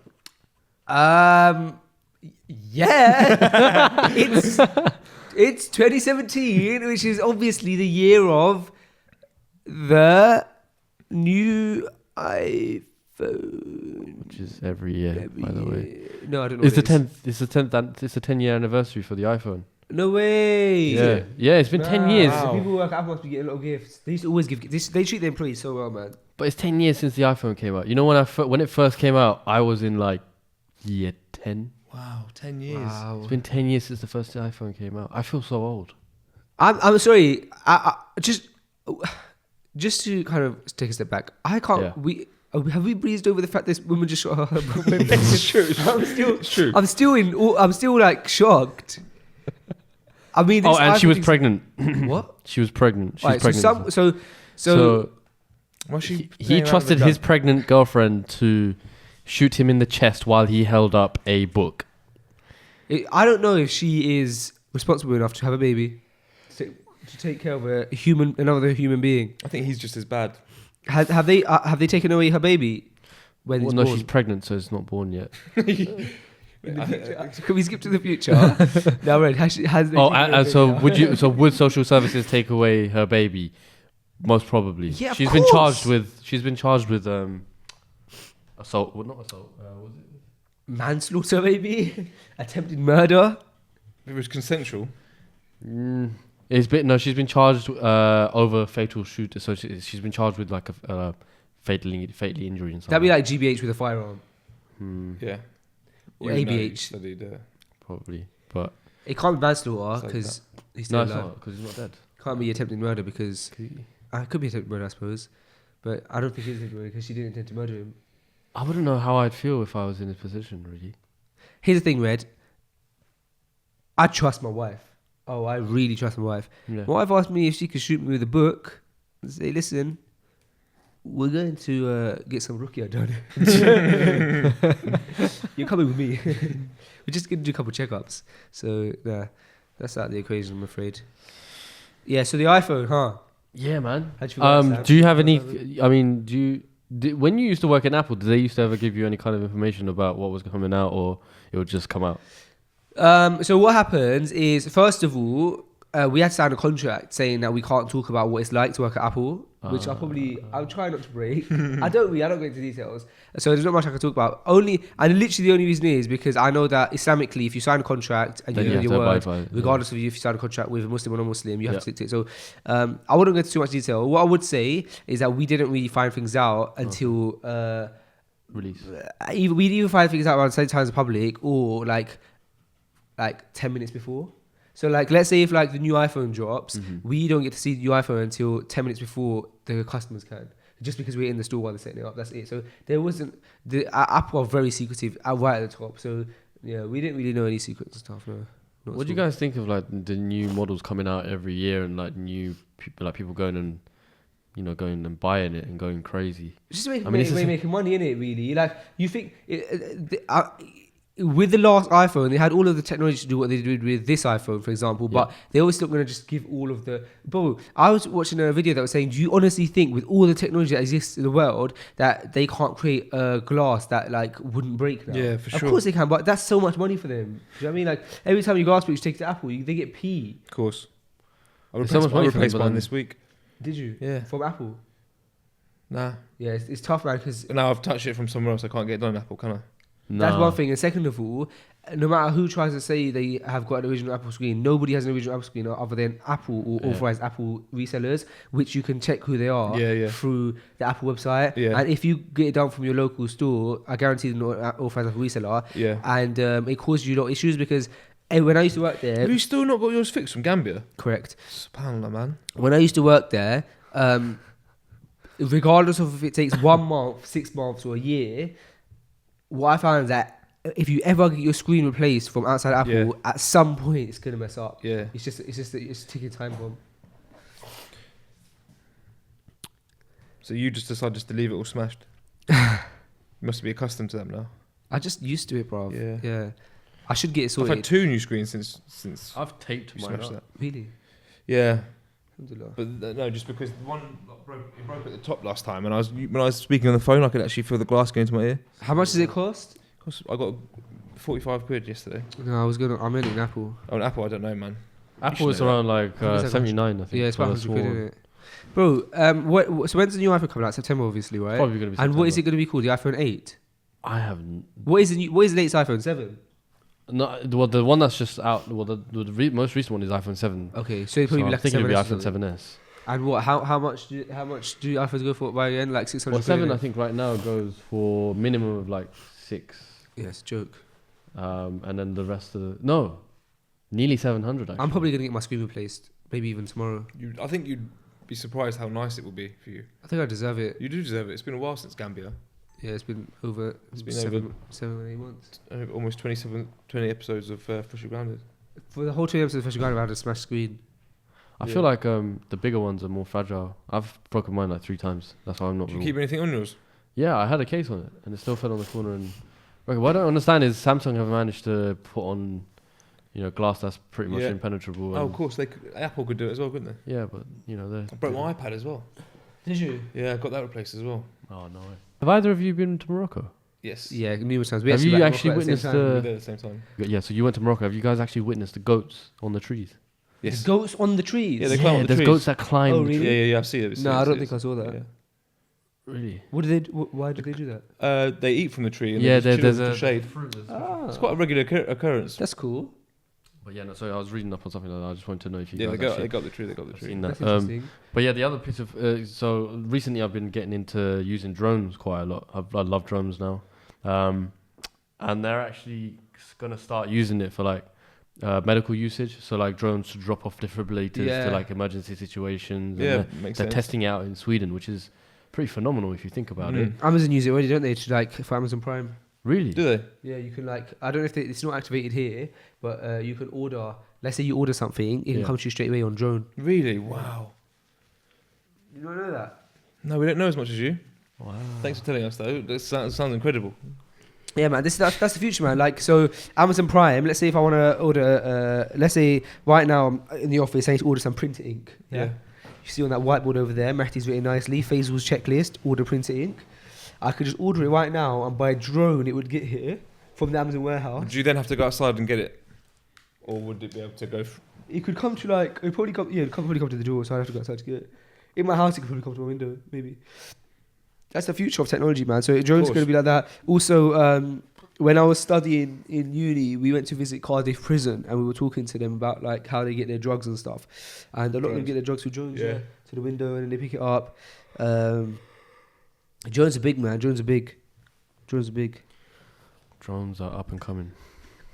They You get some amazing footage from them as well, can't you? Red's got some amazing footage recently. Yeah, we just recently Really? filmed a little video for one of our clients and got into using a drone, and Yeah. the footage is phenomenal. Do you know what? That day that you had that drone, it was a busy day. It was actually on Lee's dad's funeral, so I was busy that day. But So I had to go and get the drone from Old Street because there's a website you can rent it from. how much did people it cost? Out of curiosity. You can get a discount. It was 40 quid, but you can get discount codes for it. So if I recommend you, then you can get 25% off your first rental. So essentially, you'd be renting something for like 10, 15 quid. You have to pick up from Old Street though. Huh? You have to pick up from Old No, Street. you have to pick it up from wherever the location is. It could be anywhere. If we hire a drone, do you reckon you could shoot me a nice intro for my YouTube video? Of course. Maybe we could do like a freshly guided video on a drone. Yeah, it'd be nice. Yeah, I can do. No problem. A couple of friends who've got drones. Really? Mm. Oh, do they deliver? No, they don't deliver anything on it, I don't think. No? But yeah, Drones, huh? drones. You like drones, yeah? You Red can get some lights. amazing footage on drones. What's next? It's crazy how much warfare is actually dependent on drones as well. Of Warfare. course, bruv. Like, yeah, man. Yeah. Yeah, man. But they're gonna be using drones for everything. Like, there's, I don't know if they already do it or not, but government using drones for like to capture footage and stuff like that. Oh yeah. Have been for years, isn't it? Yeah, There's surveillance drones everywhere, which is it's not to the naked eye, but Yeah, of course. it's kind of scary. Yeah, for sure. How they know everything. It's crazy. It's nuts. But they're Talking hacking about- people. going back They're doing when the- military operations in other countries. Well, how do you think they're watching what people are doing? Yeah. Going back to the goats on the trees, when you were younger, Sam, did you ever have a tree house? Or did you ever used to climb trees? Yes, I used to love climbing trees. I never personally had my own tree house, but I used to love tree houses and climbing trees. Yeah, and yourself? Yeah, so I used to. I didn't have a tree house either, but I always really wanted one. But it's very this day and age to actually be able to have a garden that has a tree, to have a tree house. It must be a rare thing. Well, I actually used to have my own. Well, we used to have like a little spot, me and my friends in our area, and I used to. It was like by the garages, and then like there's like a really big like field, like foresty area, and there was a tree there, and we used to go chill. And I used to climb the tree right at the top. I used to have my little branch with my keys. I put my initials in there so people know that's my tree Haram area. do that, isn't it? Huh? Wait, is it? Probably is. When I was little, I didn't know. I was ignorant. Is it? I think it's damaged trees. Yeah. I think, Oh. and you even mentioned that in light when you say our religion teaches us not to even damage a tree. That's a very good point. Very good point. I was little. Of course, ignorant. I shouldn't. Yeah. And We've all done it. and I used to have my own tree area. Just chill Nice. there. Is it still there now? And the tree. Yeah. Probably. I haven't checked it go up out. there. I should. No, I'm too old now. To go up a tree? Yeah. Never too old to go up a tree. 23. Never too Old man. Never too old to go up a tree. I was young. I was young and stupid to be honest because it's quite risky. It's quite high. It's part of kind of growing up, isn't it? You don't know how high this tree was, Sam. I'm sure I climbed higher. Could have been the Amazon tree. It could have been the Amazon rainforest size tree. Doubt it. Yeah, it wasn't. But it just Could have been, yeah. Could have been. So that's the end of current events. Current. Current events. You got nice new 59 cups. Yeah, I suppose, yeah. Small ones. So that's for flat white, is it? The small one. Yeah. And for you've also got have you got little shot ones I've got smaller ones again. for yeah, espresso shots. Yeah. And then this is for your That's for your average general cappuccino and latte. Correct. Love the 59 cups. Yeah, they're nice, aren't they? I'm pleased with them. What do you think about? There's a video on YouTube. I don't know if you've come across it, but you know Dower Man. Him and his crew went to him and his some of his teachers actually went down to South Broadway on Eid, the day where not even on Eid, bro, the night before Eid, a whole bunch of it's like known that you go to because my dad has a shop there, so. On the night before Eid, South Broadway basically gets so packed they get blocked off. Police end up blocking the roads off because it's just mad, and people just go there and party basically. So after 30 days of worshipping Allah, they go blast music and just like it's disgusting the stuff that happens over there. Like it's just really like everything. The last 30 days you've been worshipping Allah, you've been like such a humble slave to your Lord, and then like it's like a welcome back party for the shaitan. And so this time Imran and that went with their teachers and stuff, and they started like reciting Quran and giving dawah and saying like, look guys, like you've been for 30 days you've been like worshipping your Lord, and this is what you're doing. And they got quite emotional because like when they was like reciting Quran, there was like just on the like a couple yards away from them, there was a bunch of guys like blasting music and dancing, and they were like, dude, look at this, like we're reciting Quran and you're like blasting music over it. And then the thing that hit me is that one of the Somali brothers there, I was actually at Menspire in Ramadan, and I was at Menspire, I got a phone call that one of his younger cousins, this is just before the night, one of his younger cousins was stabbed and murdered in a gang-related to do with gang affiliation. So he started Ramadan and he never made it out because he got killed. And this guy was speaking at Southall, and he was basically saying like, you guys are like enjoying yourself, blah blah, and like almost wasting all of your Ramadan away, and you don't even know if you're going to be alive for the next Ramadan. And he said there's certain people were alive at the beginning of Ramadan and they didn't even make it to the end. And then as he was saying that, he started crying because he must have thought about his cousin who got stabbed. Who's that? Is that Abu Taima? No, his name's Guled. Okay. Yeah, I don't know him like amazingly well, but I've met him a few times. And yeah, man, his cousin passed away, man. He got stabbed, yeah, subhanAllah. So I noticed a lot of deaths happening during Ramadan. Obviously, I heard of like more than ever, Muslims, non-Muslims, lots and lots of. There seems to be a lot of people dying through that month. Lots of different ways as well. It's true, man. Yeah, A lot of deaths. there was a lot of deaths, bro. Like literally from the month started. I heard loads of janazas, loads of people passing away. Alhamdulillah, the month of mercy. Absolutely. Abu Bakr, who was on this podcast once, he said that if you was to go to Medina, and there's a janazah basically after every salah, so he's like, you really In Makkah as well, isn't it? Yeah, he said you remember death a lot there because you're just constantly doing janazah salah. In Mecca as well, like after every salah there's a janazah, and everyone can get a chance to carry the coffin out as well. Really? Yeah, it ends up carrying bare coffins. Alhamdulillah. Did you? Yeah, man. Alhamdulillah. There's just janazah. After every single salah. Yeah, always. SubhanAllah, man. Imagine having your janazah salah prayed at the house of Allah. That's what I'm saying, bro. It's incredible, isn't it? Okay, we're back from our break. That's so sadly. Bro, when I was away, I met a guy who lives quite local, and what he does is he makes his own honey. Nice. It's so interesting speaking to him. So what he does is he literally orders the queen bee, yeah?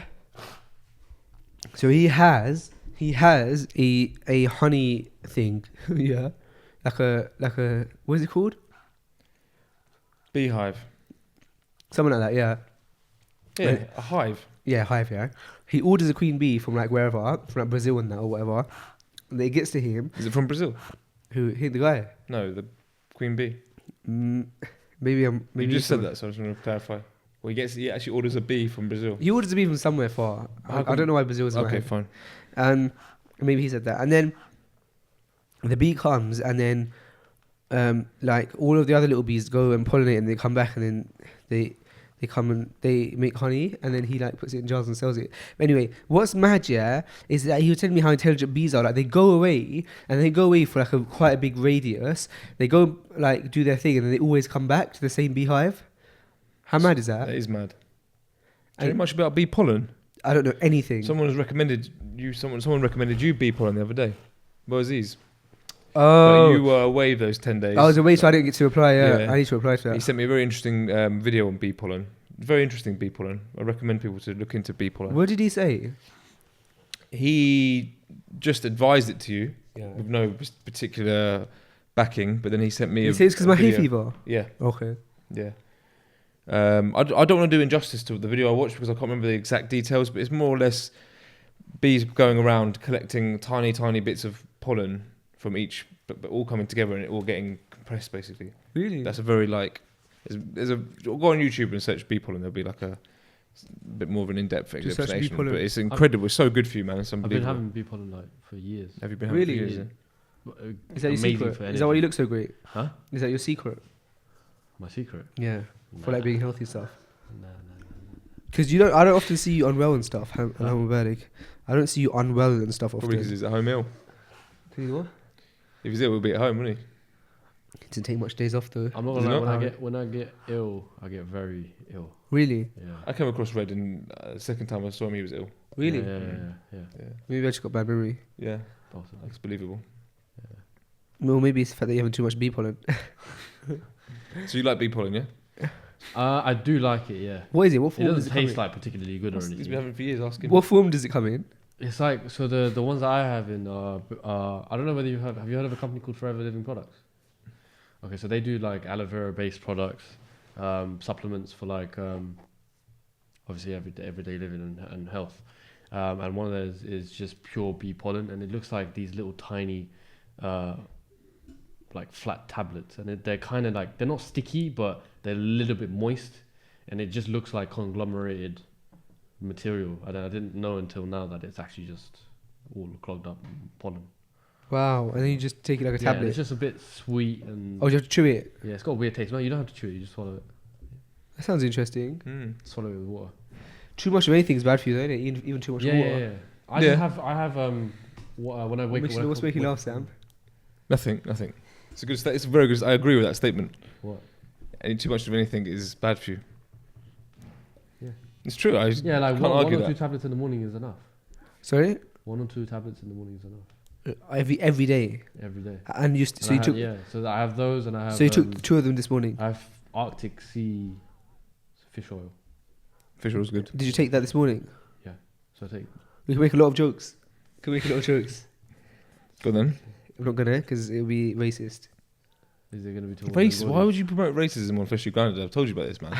I'm not. That's why I'm not making any jokes. You're thinking about it. I was thinking about it. You're thinking racist things. Yeah, I am. You're nasty, bro. To Red wine as well. Because Red was saying about how he takes fish oil. Yeah. Yeah. But that's not. Well, so loads of people take fish oil. Why is it relevant to Red?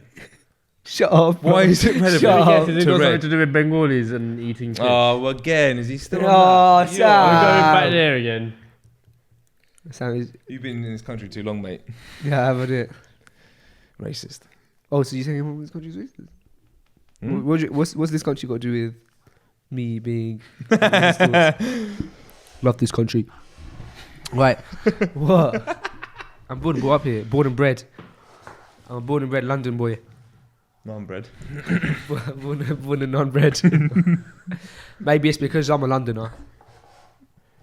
Non-bred. Why did I just say that? Oh, there's a store in like. Too much of anything is Southall. bad for you. I've been in Southall so much in the last 2 weeks. First, it was obviously with Honolulu, and after that, I came back like 2-3 times. And there's this store that just sells just naan.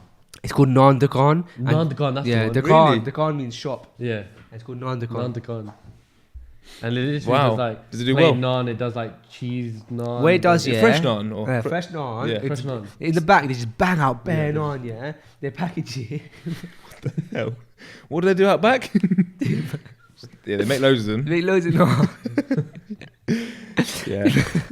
They make loads of naan. Yeah. And then they put 6 in a packet it up, and they literally so fast, like a factory. Really? And then you just buy the packet for £1. Serious? 6 naans for Yeah, £1. so Good naan Fresh, as well, yeah. hot naan. Oh, nice. For £1. And then they do other stuff like keema naan, Peshwari garlic naan. naan, Peshwari naan. Not naan. They don't sell my Naan. naan. Garlic naan. Sorry, Nans. Nan, what are you doing here? For £1. Yeah, they just sell different naans. It's called Naan Dukan.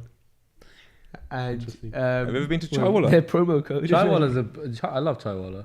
Have you been Chaiwala? I actually did a shoot in Leicester last year, and the person who commissioned the work to me took me to Chaiwala and met the owner. They're lovely. Good guys. They probably listen Really to this right good now. people. They were big fans of Freshly Grounded. Yeah. Yeah. Big up. I'd like to. Chaiwala. It'd be nice if you could take me to a Chaiwala. You were a Chaiwala once, weren't you? Oh, to a store. Oh, okay. Yeah. Yeah, for sure. When were you a Chaiwala fan? I wasn't Oh, you at were. all red. He But was a Chaiwala, as I'm saying. Okay. He was. He What's used it, to do you tell me? Do you know what a Chaiwala is? Yeah. What explain is it, it? Go and please. explain it. It's a person that makes tea and serves it to people. It could be in a restaurant. It could be on a stall on the side of a street. If you go to Asia, But their job is it purely tea? They're just worrying about refreshments. No, Chaiwala, I guess might. What does it imply, Red? Chai bring your means mic up a tea, bit. so Bring your mic implies up. You just serve tea. Bring your but mic up a bit. I understand that it could be. It could just mean like the connotation of serving, or Is it someone you respect? You call them a Chaiwala Yeah, I don't think in there's his anything wrong. culture. Would you be called a Chaiwala in a respectful way? No. Right. Don't answer with what you think I want you to answer. Just be honest. If I said, "Oh, Red, you're a Chaiwala," Yeah, I wouldn't care. you wouldn't care. I'd He's be very happy to humble. be- Red's a very He humble man. hasn't got ego as much as others. So you Yeah. say you have an ego? Is that what you're saying, Mike? Firstly, right, I'm not giving permission to call me that, and Abu Bakr has told you about calling someone a name that they've not given permission. Oh, sorry. I do apologize. It's fine. Go back to Chaiwala. So hold on. So, Just to no. clarify, you You've called me a just so I know Chaiwala what's good. twice today. Can I in call the you Sam? episode. Can I call you Sam? Yeah, of Can I course. call you Samuel? Yeah, of Can I course. call you Abdul Samad? Yes. Can I call you Michael? No. Okay. Mike, and not Mike. Just clarify, because I don't want to oppress you, because it's impermissible to My oppress someone with their name. advice would be just call me what you normally call me. Sam or Yeah, Abdul Samad. yeah. Okay, fine. No more mics. No more Chaiwalas. No, obviously not. He's not a Chaiwala. called Mashallah. me to What I'm Chaiwala trying to twice. say is, I think it's a inspirational story that you grinded and built your way up from being an assistant, which yes, in the Indian culture, in some parts, being an assistant is Chaiwala. a Chaiwala, but that doesn't necessarily mean negative things. And you've gone from being an assistant, which is nothing wrong with being an assistant, No. to grinding, getting your own chair, grinding, get your own shop, and now you own what some would say the world's best men's hair salon in the world. Guess what? What? Dom's just been promoted to a stylist. So he's not an assistant anymore. He was a Chaiwala, now he's a full-time hair cutter. I wouldn't call him. I wouldn't say to him that he's Chaiwala. Why? Well, as in, I wouldn't say it to him if I was you. No, I wouldn't. I don't usually describe people as Chaiwalas. It's not from my culture. Yeah. It's not from That's my great. Dom's Yeah, Dom's big up Dom. Yeah, he's a. I saw goodie him himself. yesterday cutting hair. He was cutting hair. Yeah, amazing to see, man. This is a guy I've seen come in with no skill, no talent in the hair whatsoever. Oh, really? Yeah, zero, came with zero, absolutely zero, and now is cutting. He's busy cutting hair. It's really beautiful to see, man. Oh, okay. Yeah, so I didn't know that. He didn't come as a barber, bro. I thought he was a barber. Nah, he came just as with no knowledge whatsoever about hair. No way. So everything, he's completely homegrown with Menspire. So now he's cutting hair. It's really rewarding to see, man. You guys gave him you guys put him through the everything, education system. everything, yeah. It's really nice to see that you're so open-minded about like hiring people and you don't just turn them away if they don't have the necessary skills. We're actually we've just gone over this because we're putting together our operating manual, and you put like basically all your morals and everything that your how you run your business together. So it was interesting to go over a few things, and we did the interview process, and I honestly mean this: the interview process, like the hair cutting skills is a small part of it, but it's the character and the person, which is like, it was everything. Mm-hmm. So it's very much our philosophy that you can teach someone to cut hair, you can't teach someone good character. That might be, I think people can work on their character, I'm not saying that completely, but when you meet someone and they're a great person and they bring that kind of, that good feeling towards you, you can teach them how to cut hair. But how does he feel? Who? Dom. He feels amazing. Is he over there? Because everyone's giving him massive respect and bigging him up because he's worked hard, very hard for it, man. So he's doing really well. During Ramadan, we went up, did a show in Telford, up north, and he was on stage for the first time, with his own microphone, talking and stuff. No way. So he's good. So he's gone from a process of being the assistant to now being a stylist. So it's how long has he been with you? Just under 2 years. Oh, so it's a lengthy process. That's done quickly though. Generally, it's about 3 years, I would say, on average. But he's like a Menspire standards barber now. Yeah, he's great. Some of the work he's is really, really good. Really? Really, really good, man. How does one practice? Because it's just about I suppose so, and getting models and clients, doing as many models as you can. So offering people free haircuts and just keep doing it as much consistently as much. He could have done it more. That's why maybe like he got a little bit slow. Yeah. But in the sense that just making clients cut models and that, but he's done very well, man. So he's in my very, very good books, man. I'm really proud of him. Yeah, I like Dom. I mean, all the guys in the salon are nice guys, man. Yeah. Yeah. Alhamdulillah. I met your little the Badr. So Badr started this week full time. Oh really? Yeah. So he started Tuesday was his first full time day. He's been doing forever? Sundays. What do you mean forever? Or why he's not off? Why he's off college or something? No, he started full time. He works for us full time. So he's left school. He's just left school and this is his first job now. Really? Mm. Wow, that's amazing. Yeah. Is he good? Is he good? What? Is he a good kid? He's a very, very good very good kid. Mashallah. Nice, very, very, very lovely boy. Seems man. very respectful. To get in, he worked for free for a long time. It was him and his mate did work experience. Okay. They both wanted to apparently be barbers. We had no job for them. We said, look, you can come and show your face and do some, basically prove to us that you want to do it. And he was just consistent and just worked hard for free for a while, and proved it to us. And then we gave him a job on a Sunday, and then gave him a little bit of work on a Saturday, and now full time, alhamdulillah. And he's got all his kit and everything ready to go. He's brought all of his equipment, all his clippers and stuff. So he just wants to cut hair. So it's good. Oh, he wants to cut hair. Yeah, so he's an assistant. That's the process of an assistant. You start as an assistant doing the bits and pieces, but you learn to cut hair. Oh, makes sense. Wow. He must be really over the moon. Yeah, absolutely. Young kid, got an amazing opportunity with the world's best barbers. Yeah, he's a lovely guy, mashallah, as well. Wow. Yeah. So watch his journey. That's nice of you to give him an opportunity like that. Yeah, he deserves it, man. Yeah. He had to work hard for it, has he? Yeah. That's nice. He was a weekend guy before. It was just a Sunday boy. Worked for free for a while, then Sundays, and he's a brilliant man. He's brilliant. Yeah, because I saw him yesterday. And I was thinking. Do you remember obviously when we did that barbershop filming that he was there? Yeah. So he was just on a Sunday, and he was just trying to get in as much as he could. So he would go to education and stuff and help out, just basically be there. Does he know how to cut hair now? No, he's going to start learning. He's going to start learning. Yeah, I think he's done 1 or 2 haircuts, but no, so not he knows really. a tiny bit. But only thing he might have done 1 haircut in the academy or something. Okay. But really, it's the start of his. The thing is, if you're going to get trained by the best people and they're going to put their time and effort into you, you have to prove yourself. Yeah. So now he has. Now he's, we can see he's going to be loyal. He's going to be hardworking and stuff. So now we give back to him and give him, empower him with the skills of haircut. Yeah, because the education that you're going to give him is not cheap. That's the thing. Yeah. And unfortunately, in this industry, people, like in any industry, you go somewhere which is good to gain the experience to learn how the people who are doing well do it, and then you disappear, which is really frowned upon because it happens. It's like people come in, they learn from you, they take so much energy from you, and then they disappear. Do you know what I mean? They don't give anything back. Yeah. So unfortunately, it happens a lot. It's almost putting contracts into play now. Like if you're going to come and learn and study with us, there has to be, if you were to disappear, there has to be like a you have to pay back basically. Well, of course, happens too much. They were that's what they do with like apprenticeships and stuff. So my brother-in-law, he just left school, and he's started an apprenticeship, and so he's contracted in for like a year or year and a half or something, and he gets all the free education there, and then he's going to work with them. But if within that year and a half he decides to leave, he has to pay $5,000. Yeah. So that's should be standard. Yeah, for sure. I know somebody who had the same thing. If they leave within 2 years, they have to pay £20,000. Really? Right. Can I ask you a question, Sam? You can. What about cutting hair do you actually enjoy? Like, what part of it brings you? Making people look better, making people feel better. Most importantly, when that feeling when you have a brand new haircut, you're on your best. You're on your best. You feel your best that you can be. A fresh haircut, whether it's a shape up or a fade or whatever it is, a trim. That feeling and giving it to people is powerful, man.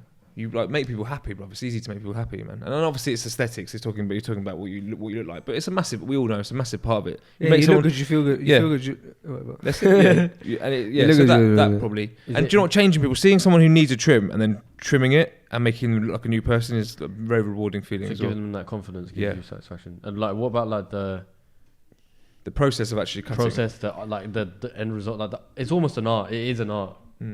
In some ways, and does that give you satisfaction? The actual creating the hair? Yeah. The physical actually cutting of the hair.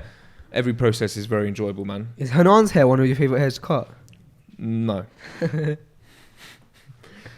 Don't know why I asked that. He's not one of my not anything personal with him. His hair is definitely. I have more people who have got more simple haircuts. Okay. I enjoy cutting his hair. Yeah. It's some people you have to put a little extra hard work into. He's funny. I like cutting his hair though. He's a funny guy. Yeah. He always goes to kind of moan, but then he doesn't moan. What do you mean? I don't know.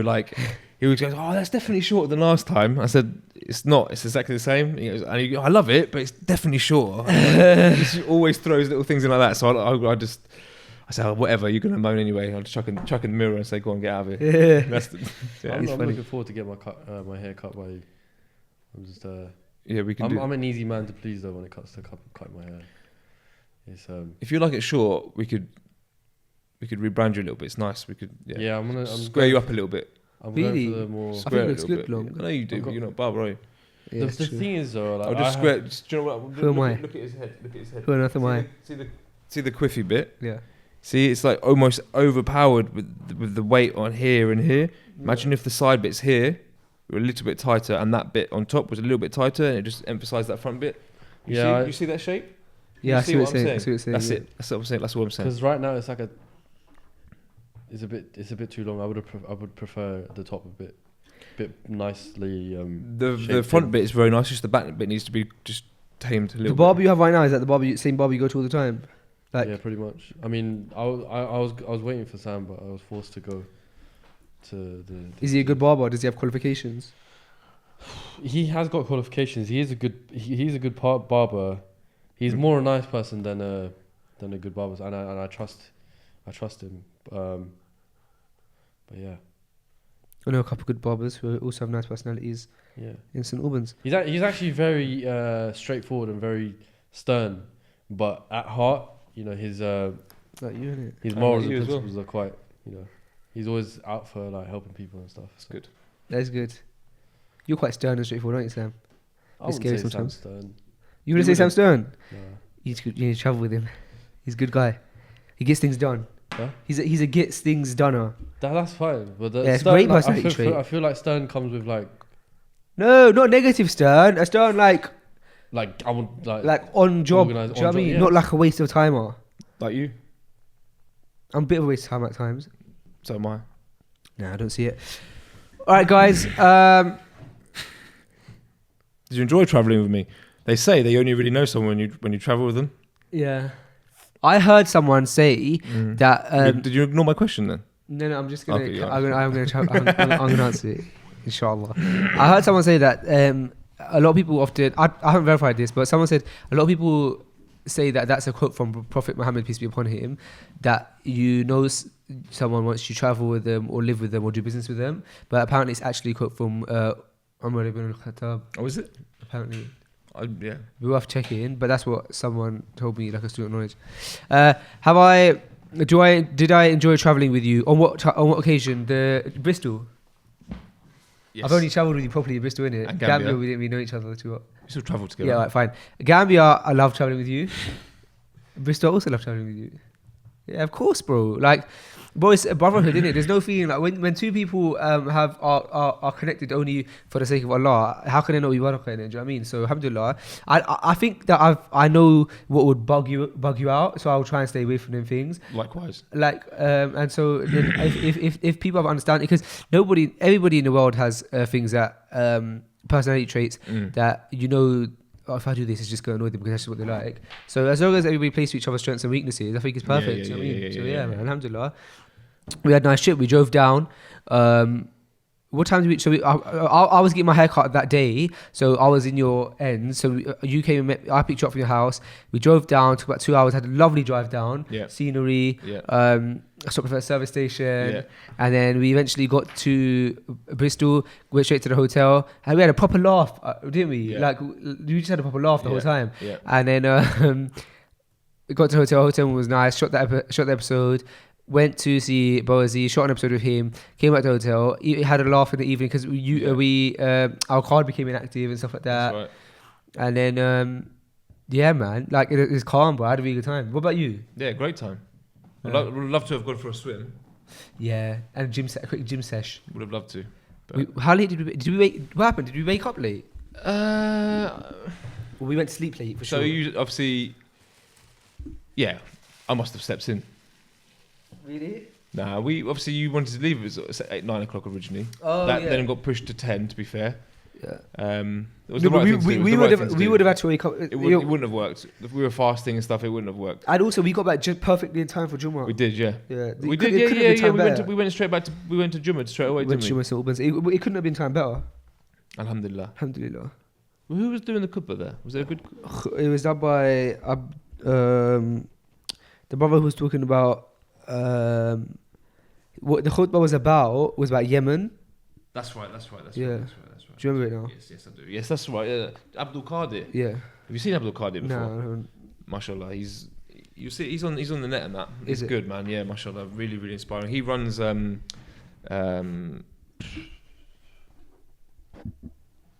totally forgot the name of the charity. A charity though, yeah. He's at the forefront of it. Mashallah, he's doing a lot, man, for the deen. He's a really inspiring guy. Yeah, it was about charity basically. Yeah, it was about charity. Yeah, but he goes. He's based in Luton, but he goes on the ground everywhere, man. Syria. Okay, sick. I went to Alhamdulillah. I got a chance to go to Calais with him a couple of times, Okay. and he was in charge of the trip. So just like his leadership skills, bruv, in those Really? situations was I've never seen anything like it, man. It made it really like. I took a step back and thought amazing because obviously going to foreign lands, technically dangerous lands, he's got giving out aid, which is quite a specific thing anyway. So there's not just you don't just open a van and let people help themselves. You've got to find the people who need what, you know what I mean. There's a lot of like planning and logistics to it. So watching him do that, and that's what he does. He goes out in the field of Allah to places that need him. He was in Africa for a long time, Yemen, etc. And he does, yeah, man, really, really inspiring work. Have you taken inspiration from his leadership? 100%. That's beautiful. Just like I don't know how he does it. Like just managing large groups of people and stuff. large groups of people in a foreign land, everyone like giving out aid. It was just like obviously People that's speak what the he language, does. yeah. Or he was speaking Arabic to everyone. It's Oh, just, can he? Yeah. But like it was impressive, man. It's very impressive. Should we round up? Yeah. Yeah. It was nice, man. A nice catch up first day back Yeah, after yeah. Ramadan's finished. Mm-hmm. Looking forward to next week, inshallah, as well. Inshallah. We got some really cool guests lined up, but we just confirmed their slots and stuff. Yeah. So inshallah, I'm gonna hit them up again. But yeah, man, nice catch up week. 59. Catch up with you, mate. Yeah, we got 59 tote bag there in the corner, Oh yeah. and things are moving positive. Right, guys, jazakallah khair for listening, and inshallah we'll see you next week. Inshallah. Assalamu alaikum.